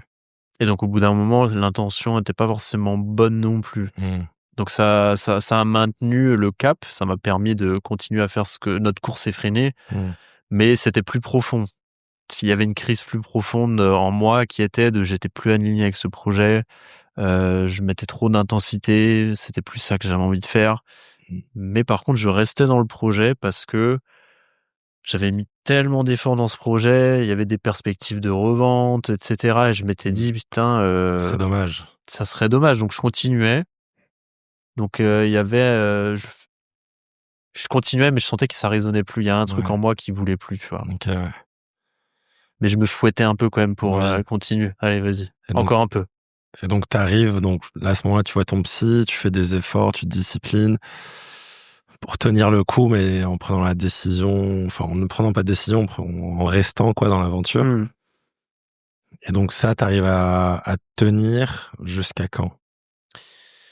Je pense que le déclic, ça a été, il nous restait, je pense, 3-4 mois de cash. Ok. On on n'arrive pas à relever des fonds et c'est tant mieux parce que quand ton business model est foireux, ça sert à rien de te relever des fonds. Ok. Donc C'est bien, t'as la lucidité. Tu vois. non, mais c'est clair, Ouais. c'est qu'au bout d'un moment, en fait, c'est aussi un peu, je trouve, le problème des fois des startups, c'est que tu lèves des fonds sur du vent. Oui, oui. Et je pense qu'on en est pas mal revenu, mais heureusement, parce que quand tu lèves des fonds sur du vent, bah en fait, ça a pas trop d'utilité, quoi. Je crois qu'en France, l'année dernière, c'est 40 milliards investis dans l'écosystème startup en France par la BPI, les fonds d'investissement, les VC, pour une valo totale des titres de 2 milliards. Donc, ouais, peut-être qu'on a tendance aussi, c'est bien, ça crée un élan, toutes les initiatives French Tech, les e-family, etc. Et il y a beaucoup plus d'entrepreneurs, d'entrepreneuses. Mais après, aujourd'hui, il y a beaucoup d'argent qui est investi sur ouais, du vent. Après, ça fait partie du jeu. Enfin, Oui. on est souvent, il y a beaucoup plus de boîtes qui échouent, qui réussissent. Donc, Bien sûr. c'est le risque à prendre, quoi. Plus que celles qui réussissent C'est ça. beaucoup plus fort, quoi. C'est ça, mais je pense qu'il y a une phase, tu sais, où il y avait pas mal d'intérêt, de hype autour des startups, de la valorisation, toute la période, en fait, Ouais. Facebook, etc. C'était cool. Et je pense qu'il y a beaucoup d'investisseurs qui avaient un peu de la poudre aux yeux autour de ça. Et certains, nous, on a vu, qui comprenaient rien du tout au business model. Et du coup, en fait, qui faisaient des paris, mais sans voir un peu une espèce de filtre de, OK, est-ce que ça tient la route? Je pense que c'est plus du tout le cas aujourd'hui, de moins en moins. Oui. Je Il y a pense une qu'il y a maturité qui arrive des il y a une investisseurs. maturité aussi. Ok. Et donc, j'ai divagué par rapport à ta question Ouais, qui pardon, était... on était sur le burn-out, sujet. Ouais. Déjà, merci beaucoup de nous partager comment tu l'as vécu. Et j'aurais encore une question à ce sujet, si tu veux bien. Ce serait ouais, si tu pouvais réécrire l'histoire, comment t'aurais dû t'y prendre? Donc, être ambitieux, Station F, lever des fonds, monter une boîte performante, sans faire de burn-out. Donc, voilà, quels seraient tes conseils pour éviter un burn-out dans la situation où tu étais, donc un contexte de start-up qui cherchait l'hypercroissance, quoi. Ouais. Plusieurs choses qui me viennent. Le premier, je pense que c'est important de savoir ce qui profondément nous anime en tant qu'entrepreneur. À quel jeu on joue. Dans le sens où moi, je savais pas à quel jeu je jouais. Et c'est important de savoir qu'est-ce qui nous fait nous lever le matin, à quel jeu on joue. Qu'est-ce qui nous apporte de l'énergie finalement. C'est un peu son fameux why, son fameux pourquoi, mais je trouve que c'est important aussi de jouer, enfin de savoir, tu vois, à quel jeu on joue. Et c'est un travail intérieur, tu vois, de se poser cette question de moi, qu'est-ce qui m'inspire? Qu'est-ce qui me donne de l'énergie? Où est-ce que je me vois dans 2-3 ans? À quoi j'ai envie de contribuer? Toutes ces questions-là, moi, je me les étais pas du tout posées, tu vois. Ok. C'était quoi le jeu auquel tu jouais? Je pense qu'à posteriori, au début, ça a été le jeu, j'apprends. Phase de démarrage, j'apprends, je suis curieux et là, j'étais assez aligné. Et après, je suis tombé dans un jeu où je performe, je cherche à montrer que je vaux quelque chose, je copie le jeu de haute boîte tech un peu successful qui sont on lève des fonds, on est à Station F, on passe dans les médias, BFM, et en fait, du coup, c'est comme si je comblais un peu un truc intérieur où j'étais vide par l'extérieur, tu vois? Ouais. Et donc c'est toutes les accomplishments qu'on pouvait avoir, me donnaient de la valeur entre guillemets, parce qu'il y a quelque chose en moi qui était vide, que je voulais pas regarder. Et tu vois, ça c'est le premier point que je conseillerais pour ceux qui, pour éviter le burn-out ou quand on a des symptômes qui peuvent se rapprocher d'un burn-out, c'est de se poser la question en tant qu'entrepreneur, c'est quoi notre drive? C'est quoi, qu'est-ce qui nous nous inspire au-delà de notre pourquoi, tu vois. Pourquoi je fais ça, quoi? Pourquoi je fais ça? Ouais. Qu'est-ce qui, moi, m'inspire alors qu'une autre personne, ça va être totalement différemment. Ouais. Il y en a qui vont faire, tu vois, qui vont jouer au jeu, par exemple, euh, de, par exemple, de révolutionner un secteur d'activité. Ça peut être un Airbnb. Moi, imagine, c'est mon jeu. J'ai envie de disrupter un marché. Ok, c'est ça qui m'éclate. Il y en a, ça va être, moi, c'est le jeu d'impact, par exemple. Moi, c'est mon cas perso, j'aime créer de l'impact dans la vie des gens. C'est vraiment ça qui me drive. Moi aussi. Il y en a, ça va être le jeu de la réinvention. Moi, ce que j'aime, et je veux aussi un peu ce jeu-là, c'est que je me réinvente. À chaque fois, je passe des paliers, je me réinvente, je fais évoluer mon business model, il me suit par rapport à mes phases de développement. Ouais. Il y a ça. Ok. Donc, c'est connaître son jeu, première chose.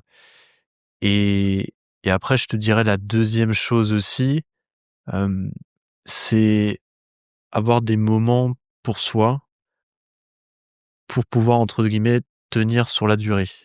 Prendre du plaisir sur la durée. C'est un peu ce qu'on a discuté tout à l'heure, c'est avoir des moments où on apprécie ce qu'on a, des moments où on est avec sa famille, ses proches, des moments pour soi, pour faire du sport, des moments où on va finalement peut-être avoir une routine de respiration, d'autres aiment l'art, donc peu importe, mais c'est aussi profiter du moment et voir l'entrepreneuriat comme un jeu de long terme, pas comme un sprint, Oui, c'est sûr. tu vois, de 3 mois. Ouais.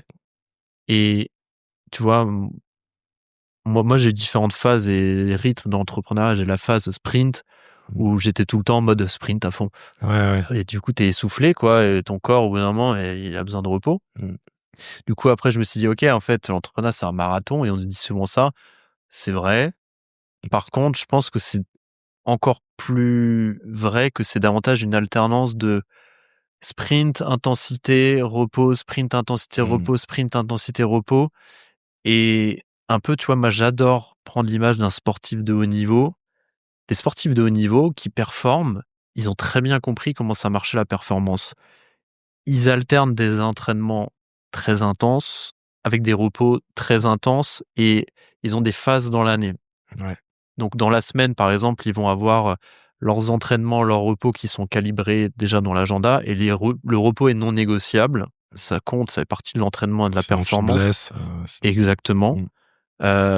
Et du coup, dans l'année, ils ont des phases plus, entre guillemets, où il y a plus de vide, où ils prennent du temps, je sais pas, par exemple, pour prendre des vacances ou peut-être 2-3 jours pour réfléchir à c'est quoi la suite et ils vont mettre du rien dans leur agenda. Ouais. Et donc, du coup, je trouve qu'en tant qu'entrepreneur, on a tout intérêt à s'inspirer des sportifs de haut niveau parce qu'ils ont compris ça. Je sais pas pourquoi nous, en tant qu'entrepreneurs, on a des fois, on pense que en fait, on peut tout le temps être à pleine balle sans avoir des phases de repos, de ralenti, etc., quoi. T'as très raison. Je pense que c'est hyper riche et je pense que tout ce que tu mentionnes là et décrit, c'est le plus important pour prendre du plaisir et durer dans le temps. Et moi, je l'avais pas appliqué dans mes boîtes d'avant. J'étais toujours à courir. Là, je prends beaucoup de soin aujourd'hui à avoir une bonne répartition entre repos, santé, sport, sommeil, travail. Vendredi soir, j'ai mon dernier call à 19h30. Cerveau qui fumait. Je me suis dit, allez, demain, je continue samedi. Puis samedi, je me suis obligé. Et dimanche, à prendre du repos, à prendre du temps avec mes proches. Et ensuite, en amont de cette interview, parce que j'ai envie de faire une interview professionnelle dont tu sois fier, j'ai mangé sain. Je me suis couché à 22h. Hier, soupe au brocoli. Magnifique. Ce matin, réveil 7h, méditation, un peu de travail, préparer l'interview, footing à 11h pour arriver souriant et en bonne forme. Et ça change aussi ta manière de vivre ton travail et tes journées, quoi. Et là, j'y prends du plaisir. J'ai pas essayé d'apprendre par cœur mes questions jusqu'au moment où j'étais devant ta porte à me demander si j'allais y arriver. Si j'allais y arriver. Et donc, tu vis tout plus sereinement, quoi. Et ça fait du bien. Ouais, c'est... Bravo déjà d'avoir fait ça. On apprend, hein. Je suis un élève, on est Un élève toute notre vie. Bah, exactement, mais c'est très juste ce que tu dis, c'est que quand notre énergie est bonne, en fait, on voit le monde différemment. Mmh.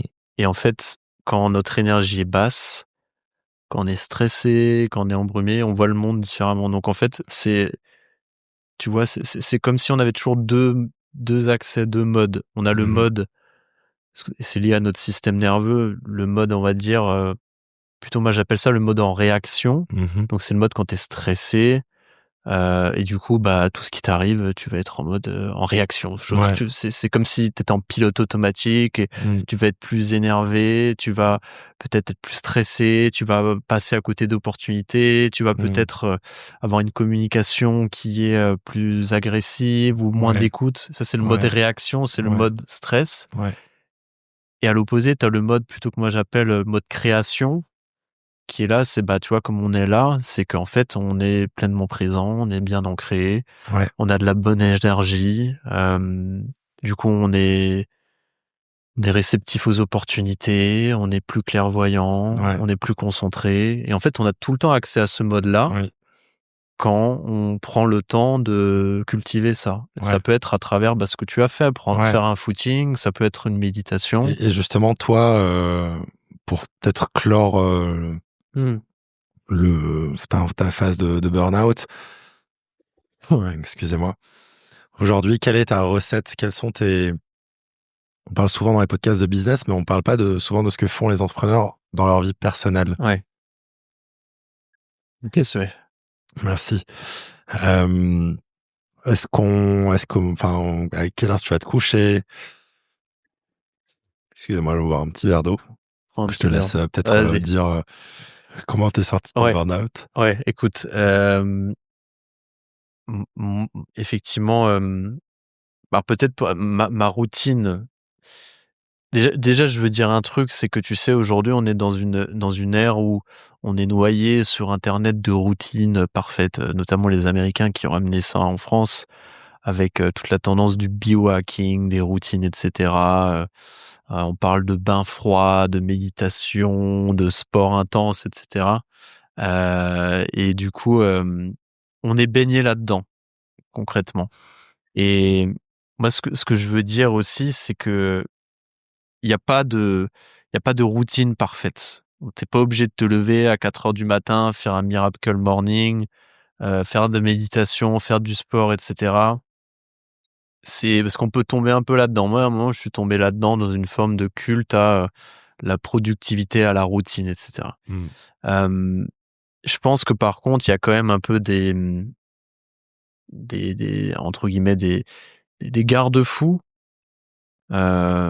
qui sont des principes qui sont que moi je conseillerais à un entrepreneur ou à toute personne, mais à particulièrement à un entrepreneur.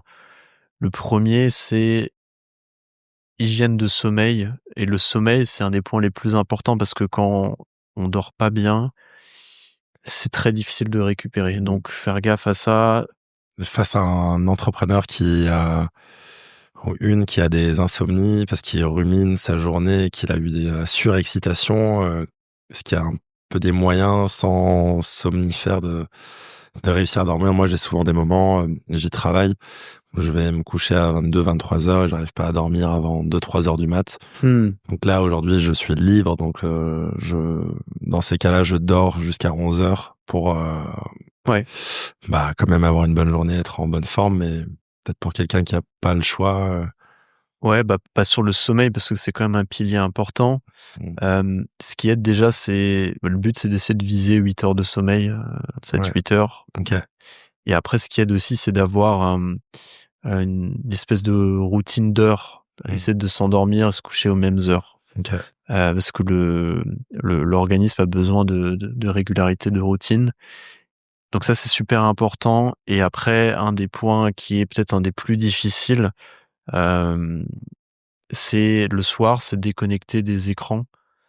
Parce qu'en fait, les écrans, ils viennent stimuler le cerveau avec la lumière bleue. Et donc c'est comme si tu avais un signal qui est envoyé à ton cerveau, qui disait à ton cerveau de faut rester éveillé. Et du coup, bah, le fait de souvent c'est le cas de beaucoup d'entrepreneurs dirigeants de continuer à bosser longtemps sur les écrans, sur le téléphone après. En fait, c'est comme si ça envoyait un signal de stimulation encore à ton cerveau. Donc, ce qui est important, c'est d'essayer de déconnecter des écrans le soir. Et après, un point aussi que moi que je recommande, c'est le matin. En fait, on prépare son sommeil déjà le matin. Et c'est déjà aller dehors, s'exposer au soleil le matin.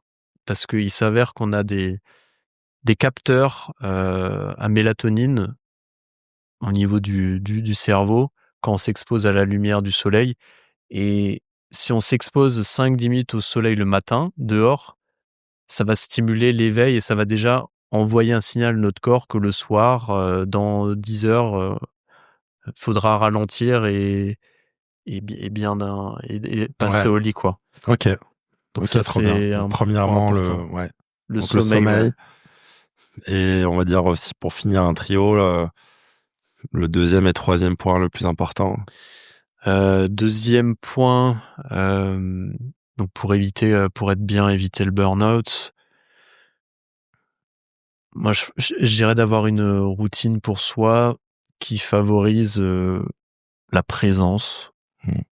Que ça peut être la méditation, ça peut être des exercices de respiration, ça peut être aller se balader, Ouais. marcher, faire des pauses dans la journée. Je trouve que c'est vachement important en fait de déconnecter de l'intellect. Parce Ok. qu'en tant qu'entrepreneur, on est beaucoup dans l'intellectuel, on utilise beaucoup le mental. Par Mmh. contre, on déconnecte rarement Ouais. de ce cerveau-là. Donc, c'est Mmh. trouver des moments pour déconnecter. Ouais. Et après, Et tu faisais ouais, l'allusion aux sportifs, aux athlètes de haut niveau, un entrepreneur qui cogite tout le temps et qui ne déconnecte jamais, c'est comme un sportif qui fait tout le temps du sport et qui prend pas ses fameuses journées de repos. ouais, exactement, Parce ouais. que le moment au travail, c'est pas forcément ceux où on est toujours devant son ordi ou dans un call, mais c'est aussi on continue à réfléchir à ces problématiques quand on marche, quand on prend la voiture. Et si on ne déconnecte pas, c'est comme si on travaille tout le temps et ça peut favoriser l'overdose, quoi. Ouais, c'est ça, c'est déconnecter. Et ce qui est un peu contre-intuitif, tu vois, moi, j'en fais souvent l'expérience quand je fais, par exemple, du vélo, tout seul entre midi et deux. C'est là où j'ai les meilleures idées. Mmh. Parce Ouais, que je trouve que ça s'appelle le mode diffus de créativité, et beaucoup de scientifiques, penseurs l'utilisent. Tu vois? C'est, quand tu déconnectes, tu tes meilleures idées qui arrivent sans que tu y réfléchisses. En fait, elles te traversent ouais, et des fois, tu sais, tu réfléchis pendant des heures à un problème, tu trouves pas la solution, et il suffit d'aller marcher ou faire un tour en vélo, faire du sport, ouais. méditer, être sous la douche. Tac, ça arrive.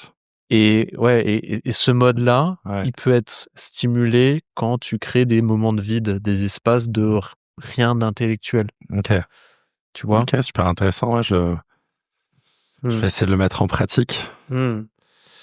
Et là, tu parles de vélo, d'outdoor. Je pense que on a déjà pas mal échangé et qu'il faut qu'on en arrive à ce qui nous fait vibrer à notre nouvelle région de Mmh. cœur et d'adoption, Mmh. la Provence. Mmh.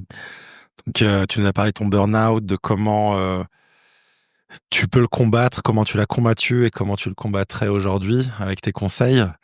Et, euh, et donc, arrive le moment où tu prends la décision donc de quitter Paris Mmh. pour t'installer à Aix-en-Provence. Mmh.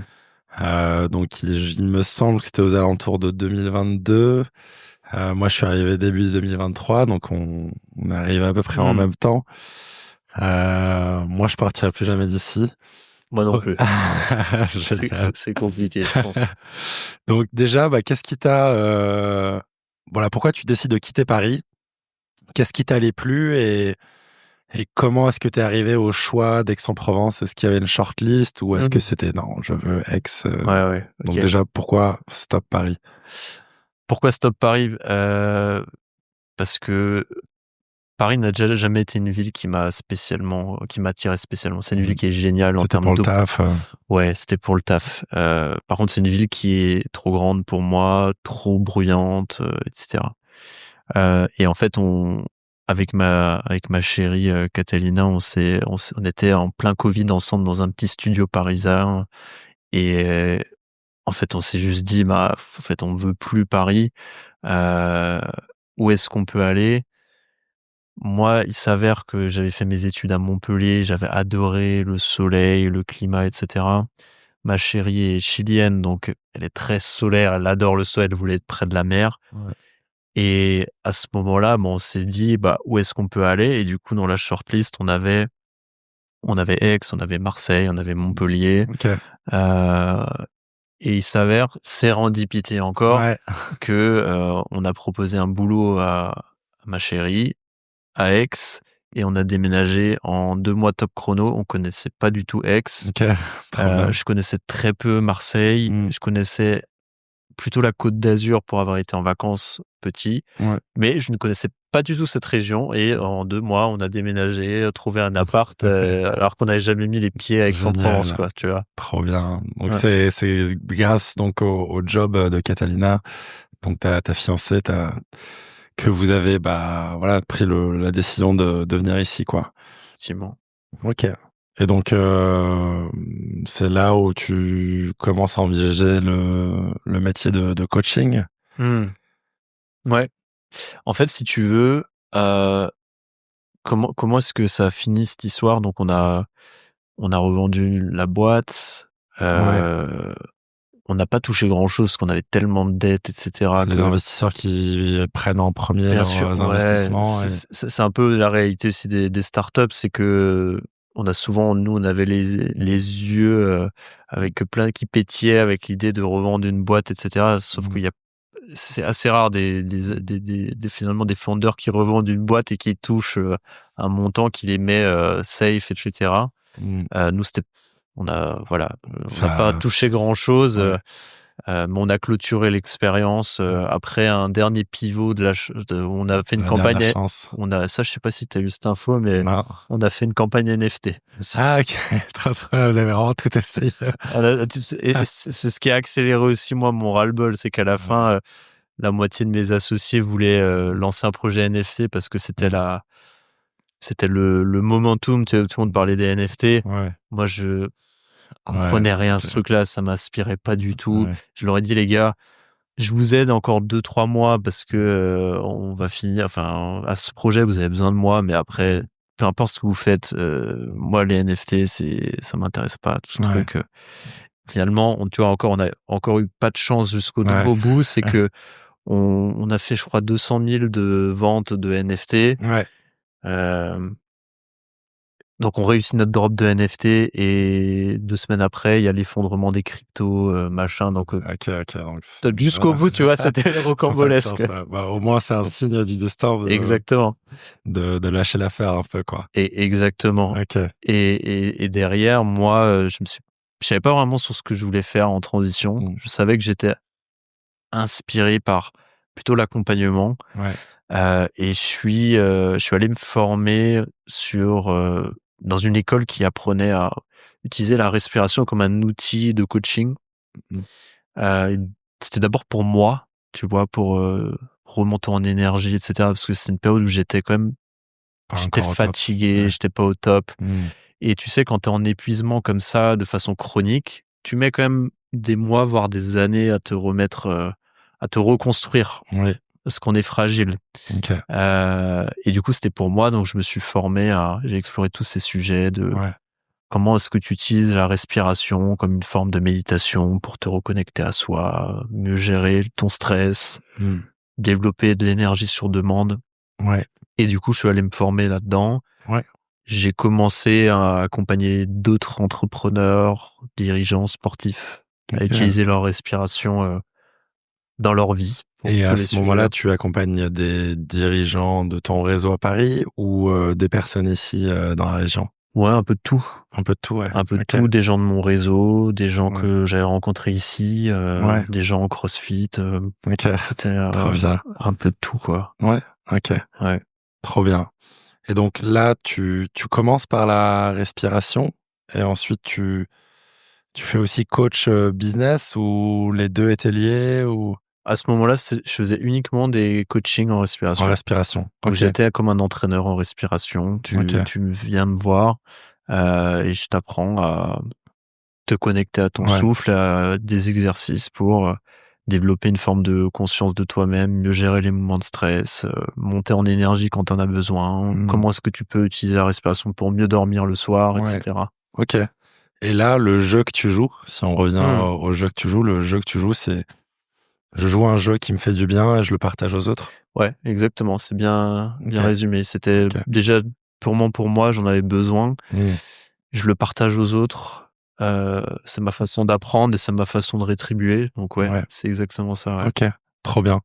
Et à ce moment-là, après la fin, de Rocambole, à aucun moment tu te dis, je me fais une phase de transition dans la respiration et après je remonte une boîte. Non, là, tu es dans l'instant présent, tu Ouais, en fait, je me voyais plus remonter de modèles, de boîtes type start-up et cetera. OK.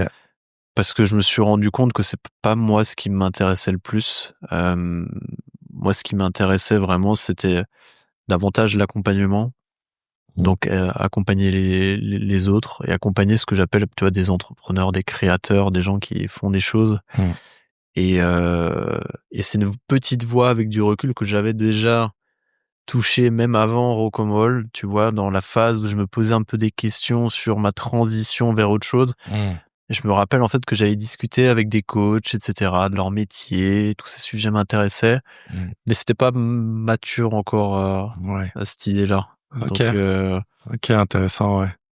Donc ouais, mon jeu était Ouais, plus je me suis rendu compte que j'avais beaucoup plus de valeur ouais, et beaucoup plus inspiré d'être plutôt dans l'accompagnement de gens qui ouais, créent des boîtes, qui créent des choses, ouais, plutôt qu'être moi-même en train de créer, même si je crée une boîte, mais c'est plus ouais, je suis plus sur un solo business ouais, quoi pour ouais, l'instant. ouais. Hem, OK.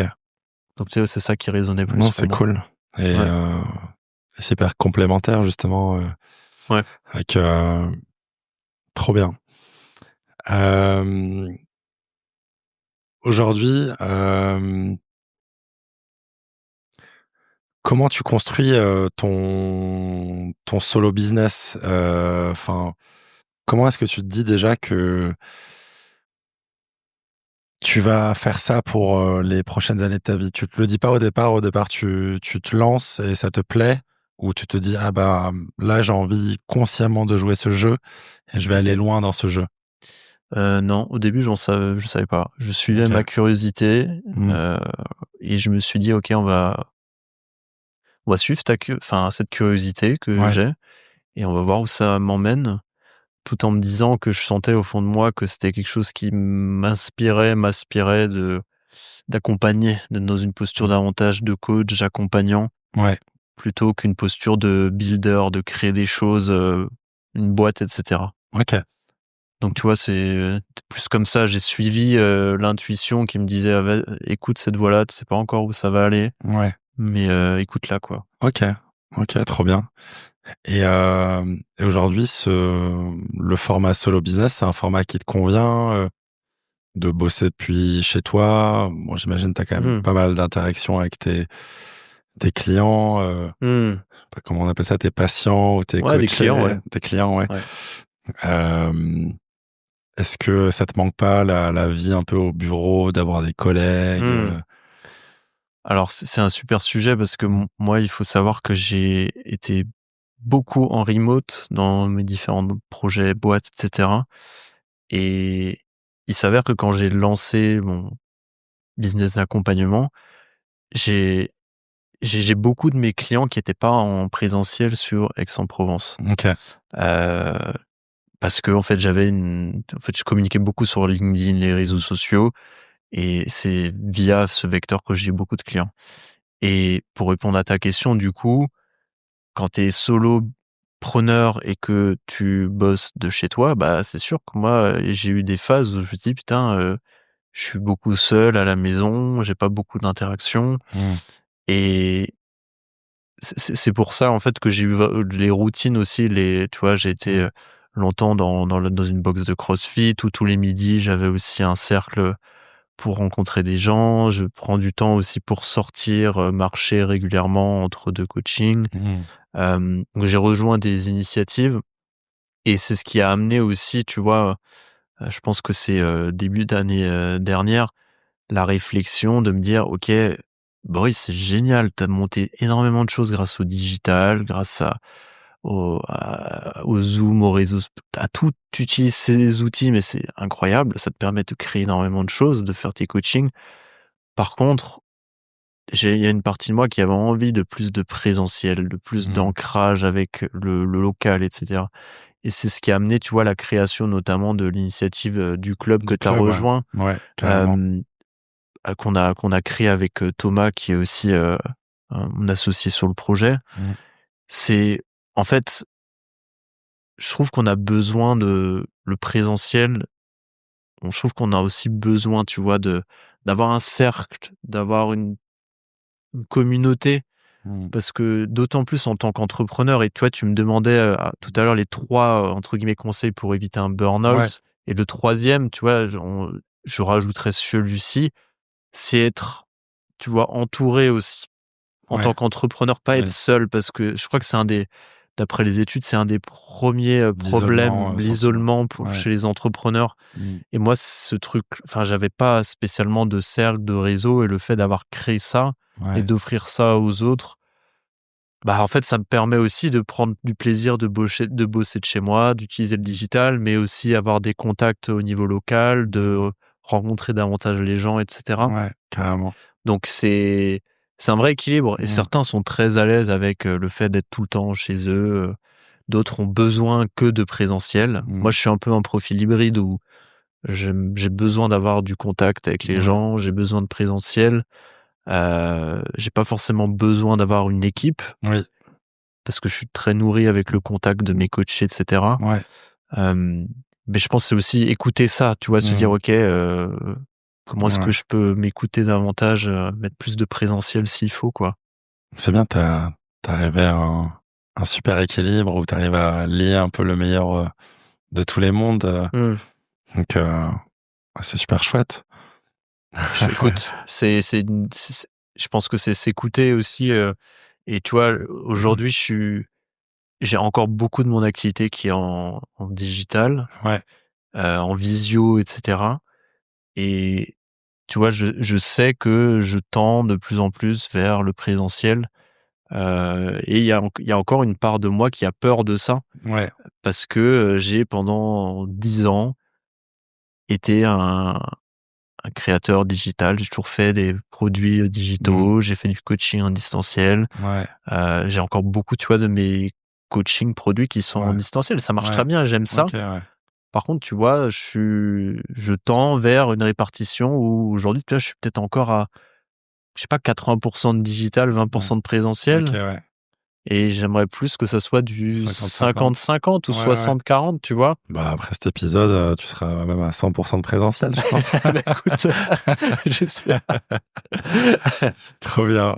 Et côté business un peu, si, il y en a parmi nos auditrices ou auditeurs qui veulent se lancer dans le solo business de coach, comment ça se passe d'un point de vue business? Tu vends ton temps, c'est pas un business scalable comme une startup. Donc, si tu as des rendez-vous, coaching de 9h à 18h du lundi au vendredi, bah, ça, c'est le maximum de ton business plan sur une semaine, enfin de ton chiffre Ouais. d'affaires, sauf si tu augmentes tes prix, quoi.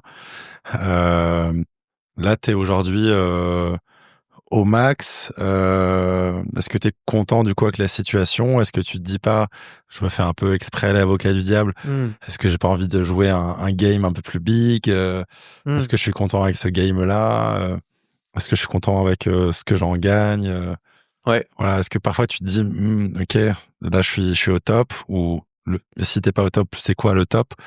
Et voilà. Ouais, alors moi, si tu veux, mon game est comme, tu vois, c'est très personnel. Mon Mm. game aujourd'hui, c'est l'impact que je peux avoir, et ce qui m'excite finalement dans le jeu que j'ai en coaching, si je change par exemple la vie de quelqu'un, je sais que par exemple si c'est un entrepreneur, un dirigeant, ça peut changer toute sa boîte, ça peut changer aussi ses collaborateurs, ça peut changer du coup les clients de cette boîte, etc.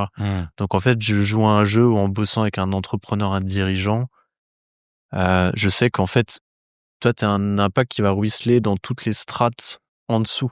C'est ça qui m'excite. Et ce jeu-là, finalement, t'as raison sur le fait que quand tu démarres, et moi j'ai démarré comme ça, et je suis encore, tu vois, en partie dans cette phase où tu vends ton temps.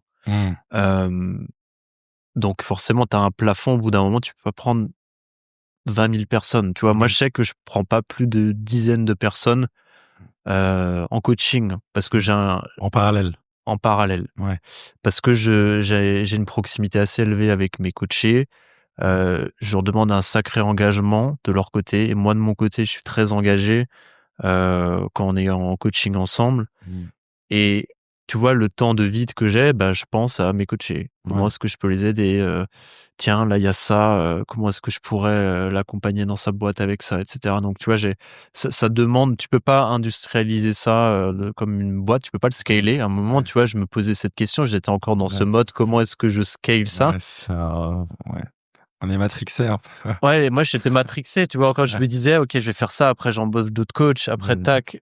Et je me rappelle, tu vois, on avait eu un cercle là dans le club l'année dernière où j'avais dit, mais en fait, j'ai plus envie de ce jeu-là, de scaler. Moi, j'ai pas envie de scaler de cette façon-là. Moi, mon jeu, c'est, je veux bosser avec soit des gens qui ont créé déjà des choses plus avancées et bosser avec leurs managers, leurs équipes. Soit j'ai envie de bosser et créer des programmes collectifs, parce que là, finalement, ton temps, il a plus d'impact pour le groupe. Et au-delà de la rentabilité financière, c'est juste qu'en fait, le collectif, ça crée quelque chose de dingue que tu peux pas créer tout seul. Tu vois, moi, j'ai des programmes, différents programmes collectifs, et je vois que le collectif, en fait, il a un impact de dingue sur l'engagement de chacun de mes clients, sur l'effet miroir que tu peux avoir de quelqu'un qui va partager une problématique qui est exactement la même que toi, que tu avais pas osé exprimer, que tu avais pas vu, et du coup, ça va te faire grandir aussi. Donc, en fait, tu peux jouer à différents jeux quand tu es, par exemple, dans le solo business ou coaching. Tu peux soit jouer à un jeu où je vais aller travailler avec des gens qui sont plus avancés dans le business, et du coup, on va créer des choses qui vont encore créer plus de valeur. Soit tu peux jouer à un jeu où tu crées des programmes collectifs et tu crées une émulation de groupe. Donc en fait, tu peux... de la variété encore, plusieurs pistes. T'as des marges de manœuvre, tu sais, dans le coaching, En fait, dans le coaching, ce qui est intéressant, c'est de te poser la question de quelle est la valeur que tu crées pour quelqu'un. Et tu peux, en coaching, aider quelqu'un à doubler son chiffre d'affaires. Tu peux sur coacher, scaler son impact, quoi. Tu scales pas forcément ton business, mais tu as beaucoup plus d'impact sur. C'est une autre manière de mesurer qui, je pense, est très gratifiante. Ouais, et en termes financiers aussi, tu peux t'y retrouver aussi, parce que la valeur que tu crées, forcément, tu fais partie t'es un catalyseur de transformation aussi. Donc, c'est vrai. ça te demande aussi de penser à ta rétribution. Tu vois, le retour sur investissement que tu provoques. Exactement. Et ça, c'est vraiment un point que j'aimerais partager pour tous ceux qui nous écoutent. Posez-vous la question de quelle est la valeur que je crée. Prendre un exemple, quelle valeur ça va avoir typiquement pour, imaginons on bosse avec un dirigeant, le fait que il ait plus d'énergie tous les jours. Il passe j'ai une énergie à 9 sur 10 versus 3 actuellement. Quelle est la valeur que ça sur la création de son business, la clarté mentale qu'il va avoir, la créativité, sur la son rétention relationnel, de ses talents. Rétention de ses talents. Et c'est important de se poser cette question et de le faire comprendre à un client. Ça peut avoir une différence de chiffre d'affaires de x2, quoi. Exactement. Minimum, Exactement. Et donc, si la boîte, elle fait 200 000 euros par mois et que tu passes à 400 000 avec un dirigeant qui va bien, t'as sur un an une valeur très très importante. Mmh. Et comment est-ce que tu peux faire prendre conscience de ça à un dirigeant? Tu peux C'est partager difficile le à coup. prouver, quoi, mais C'est difficile à prouver, scientifiquement, mais mais tu peux faire ressortir ça avec le coût de l'inaction. mmh, Qu'est-ce que ça te coûte aujourd'hui, hem, par exemple, de te lever tous les matins, démotivé, fatigué? Qu'est-ce que ça te coûte et quel va être l'impact dans les 6 prochains mois si tu fais rien? ouais, Sur tes équipes, sur ta santé, sur ta relation avec, ta femme, ta relation avec tes enfants, sur le business, les opportunités que tu vas louper. mmh. Non, c'est clair. Et c'est important de faire ça aussi, tu Ouais, vois, ouais. quand t'es solopreneur ou quand Le t'es coach, quoi, s tu Ouais, vois? et si le client, enfin, bah, déjà s'il cherche un coach, il est dans une démarche, de développement personnel, de progresser, donc il va se poser ces questions de manière profonde et vraie, Mmh. et je pense que tu vois forcément l'impact, après, quoi. Et après il y a quand même une manière de pouvoir le prouver, on va dire, en termes de data, c'est les chiffres, de la boîte, Bien sûr, avant et après, avant, après. quoi, surtout maintenant avec les situations, politiques ou conjoncturelles, d'un point Mmh. de vue économique, il y a pas d'effet marché, quoi. Ouais, non, c'est clair. Hem, Trop bien. Ouais, c'est génial, on a fait un super beau tour. C'est vraiment, super inspirant. Hem, Moi, j'ai envie de te piquer un peu, j'ai envie de te tester un peu. Déjà de te piquer, avant de faire un petit exercice que je te propose, on voit aujourd'hui, les coachs, les coachs, sur LinkedIn, ça, il y en a partout en ce Mmh. moment. Sur, les 6 mois premiers mois de ta boîte, si ta boîte fait plus d'1 million, sur la nutrition, sur le tabac, sur un peu tout. Ouais, Est-ce que pour toi aujourd'hui, il y a trop de coachs ou au contraire pas encore assez de coachs? ouais, pour moi, le coaching est déjà quelque chose qui est très nouveau. La plupart des gens OK, ne savent pas ce que c'est, surtout en France. ouais, Au mieux, on pense que c'est un psy. ouais, Hem Et du coup, déjà, ce qu'il faut comprendre, que le coaching s'intéresse davantage au présent et au futur. mmh, Ça ressemble davantage en fait, ça vient du monde de sport de haut niveau. ouais, C'est comme si le coach d'un athlète qui va l'aider à performer et être, mieux dans ses baskets, quoi. mmh, Et du coup, pour revenir à ta question, ouais, il y a beaucoup de coachs, il y a très peu de gens qui en vivent, mmh, parce qu'il y a très peu de gens qui sont pleinement engagés dans ce business, qui se projettent à long terme et qui ont la poudre aux yeux en se disant: «Bah, je vais gagner ma vie du coaching mmh, et ça va être facile», parce qu'il y a énormément de promoteurs de ça qui te disent: «Bah, là, mmh, c'est facile, tu vas gagner ta vie du coaching mmh, en 3 mois en faisant rien sur ton canapé», mmh, tous les formateurs en ligne. Donc il y a beaucoup de coachs médiocres, je pense, qui font pas le job sur eux, mmh, qui apprennent pas, qui se projettent pas comme un métier à long terme mmh. et qui font pas les efforts nécessaires aussi pour, heu, avoir de l'impact, tu vois? OK. Hem, D'où, la brillante idée, heu, de l'accélérateur des coachs, j'imagine. ouais, Parce que là, du coup, donc c'est une entreprise, une marque que tu as lancée, ouais, l'accélérateur des coachs, et donc tu apprends aux coachs à devenir des bons coachs et j'imagine à pouvoir en vivre. ouais. Alors effectivement, moi, si tu veux, c'est un postulat qui est parti de moi, mon expérience personnelle. OK. C'est quand j'ai démarré mon activité, de coaching, je me suis rendu compte que toutes mes stratégies marketing, réseaux sociaux, digital que j'avais, Ça marchait pas. marchaient pas bien, en fait, pour du Ouais, coaching. Alors je vivais de mon activité, ouais. mais ça marchait C'est pas bien. galère. C'était galère, en fait, Mmh. parce que j'étais dans un jeu où je cherchais à me rendre visible, à avoir des likes, à avoir de la visibilité. Et Mmh. j'ai eu ça, hein. Mmh. J'ai eu des milliers d'abonnés, j'ai eu des vidéos qui ont fait plus de 100 000 vues sur Insta, et cetera. Mmh. Sauf que je me suis rendu compte que ça créait pas vraiment de clients et que j'étais dans une espèce de course effrénée à suivre l'algorithme. Mmh. Et en fait, je me suis rendu compte que le métier de coach était davantage un métier qui était relationnel. Et du coup, ça m'a amené en fait à moi totalement changer de jeu Mmh. et à comprendre que une façon de montrer l'impact du coaching à quelqu'un, la meilleure façon de le faire, c'était de le coacher. Ouais. C'était de lui montrer par l'expérience que ça peut être d'être coaché.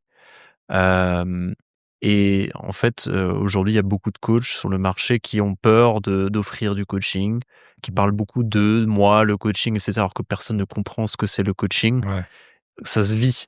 Mmh. Et du coup, moi, je les accompagne pas vraiment, tu vois, dans la façon les techniques de coaching. Je les accompagne davantage sur comment, dans votre posture interne en tant que coach, on va créer des clients en étant au service des autres, en invitant à venir pour une séance de coaching, Mmh.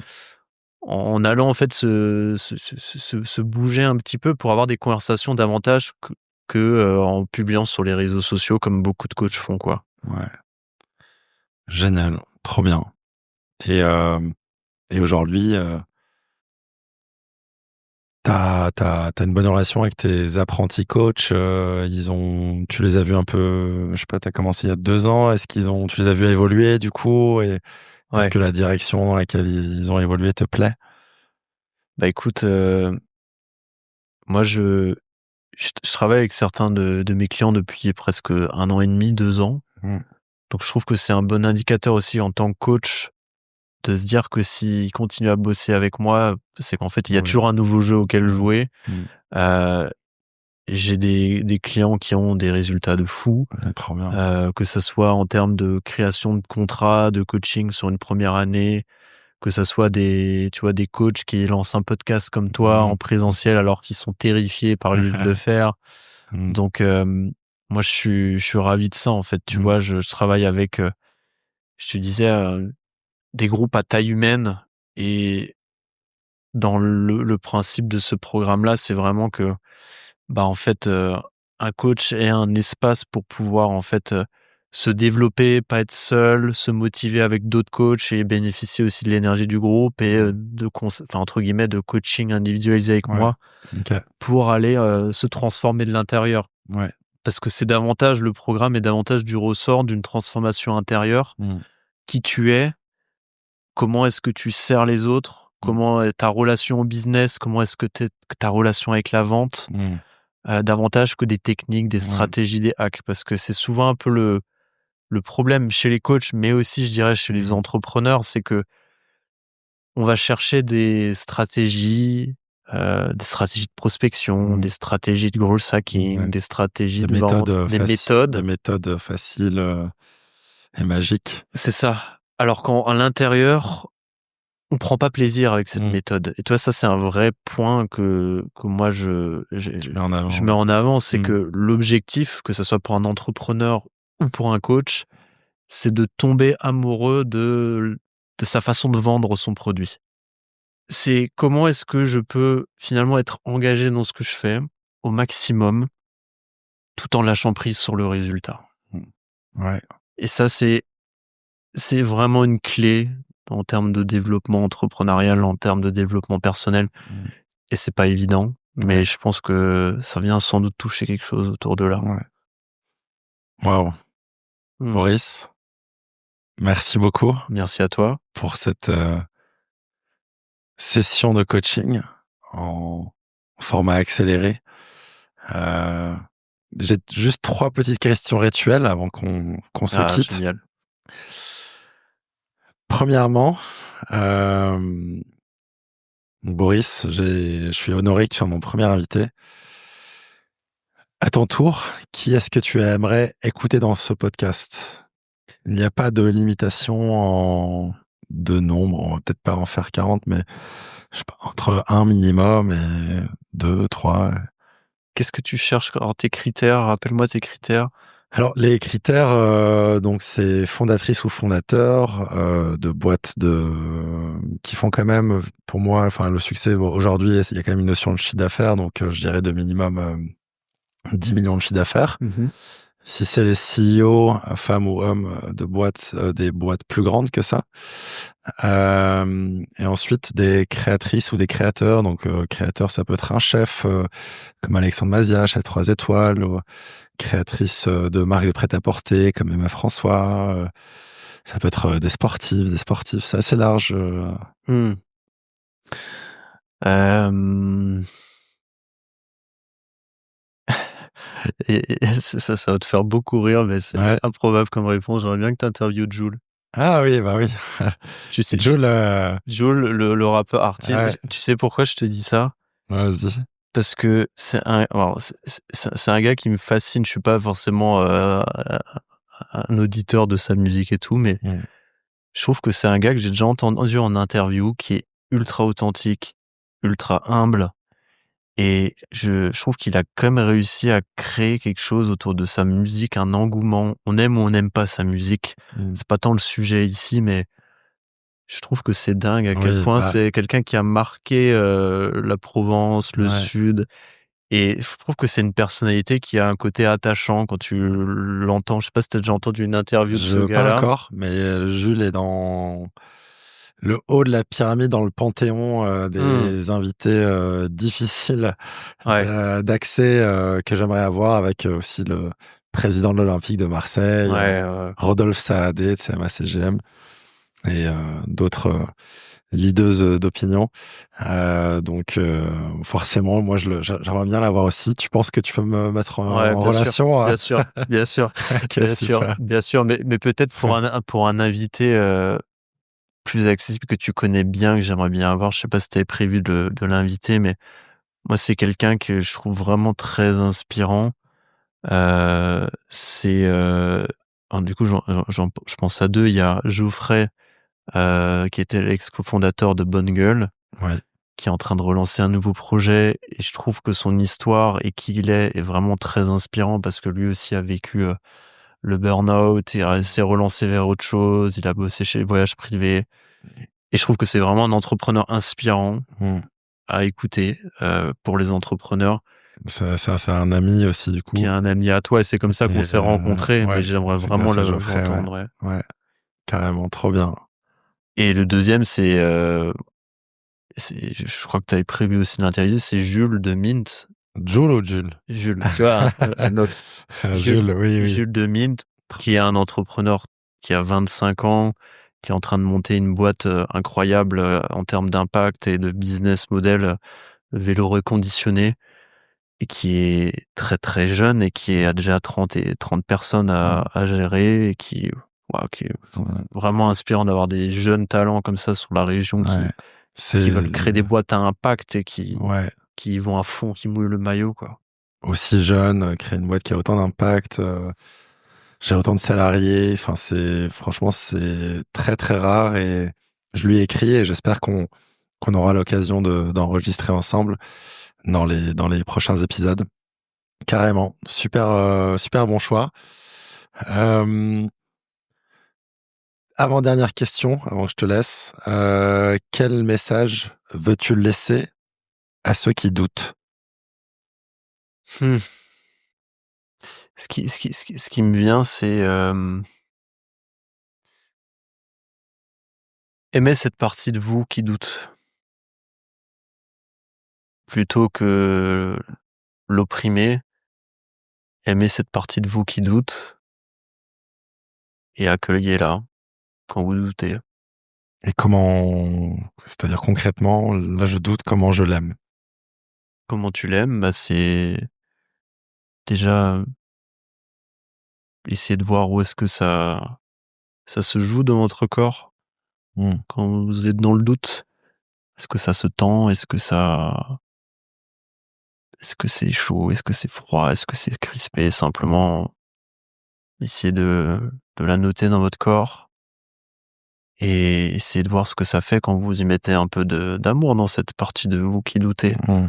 Et que c'est ok, on doute tous. Ouais, Hmm. trop beau. Merci. Et enfin, qu'est-ce qu'on te souhaite pour l'année 2025-2026? Qu'est-ce qu'on me souhaite? Alors, on me souhaite... c'est une bonne question. On me souhaite du plaisir, de l'amour. Ça va être une année de mariage pour moi avec ma chérie, donc ça va être Félicitations. un beau moment. Merci beaucoup. Et on me souhaite aussi, je pense, davantage de projets en Provence, d'initiatives au niveau local, etc. Hmm. Et, C'est déjà pas mal. c'est déjà pas mal, je pense, ouais. Génial. Bon, on te souhaite beaucoup de plaisir, un magnifique mariage avec ta bien-aimée et plein de projets locaux et en physique. Merci beaucoup, Boris. Merci à toi, Daniel. Merci beaucoup d'avoir écouté cet épisode. J'espère qu'il vous a plu. Alors, comme vous le savez, Vitamine Sud est un tout nouveau média et j'ai besoin de vous pour lui donner de l'énergie, besoin de vous pour le rendre visible au plus grand nombre. Pour cela, 2 mini-actions très rapides aident énormément. Premièrement, abonnez-vous à la chaîne, Spotify, Apple, Deezer ou autre, puis cliquez sur « Évaluer l'émission » et mettez-moi une petite note 5 étoiles. Ces petits gestes ont un très gros impact. Je compte sur vous. Merci du fond du cœur. Je vous dis à bientôt pour le prochain épisode.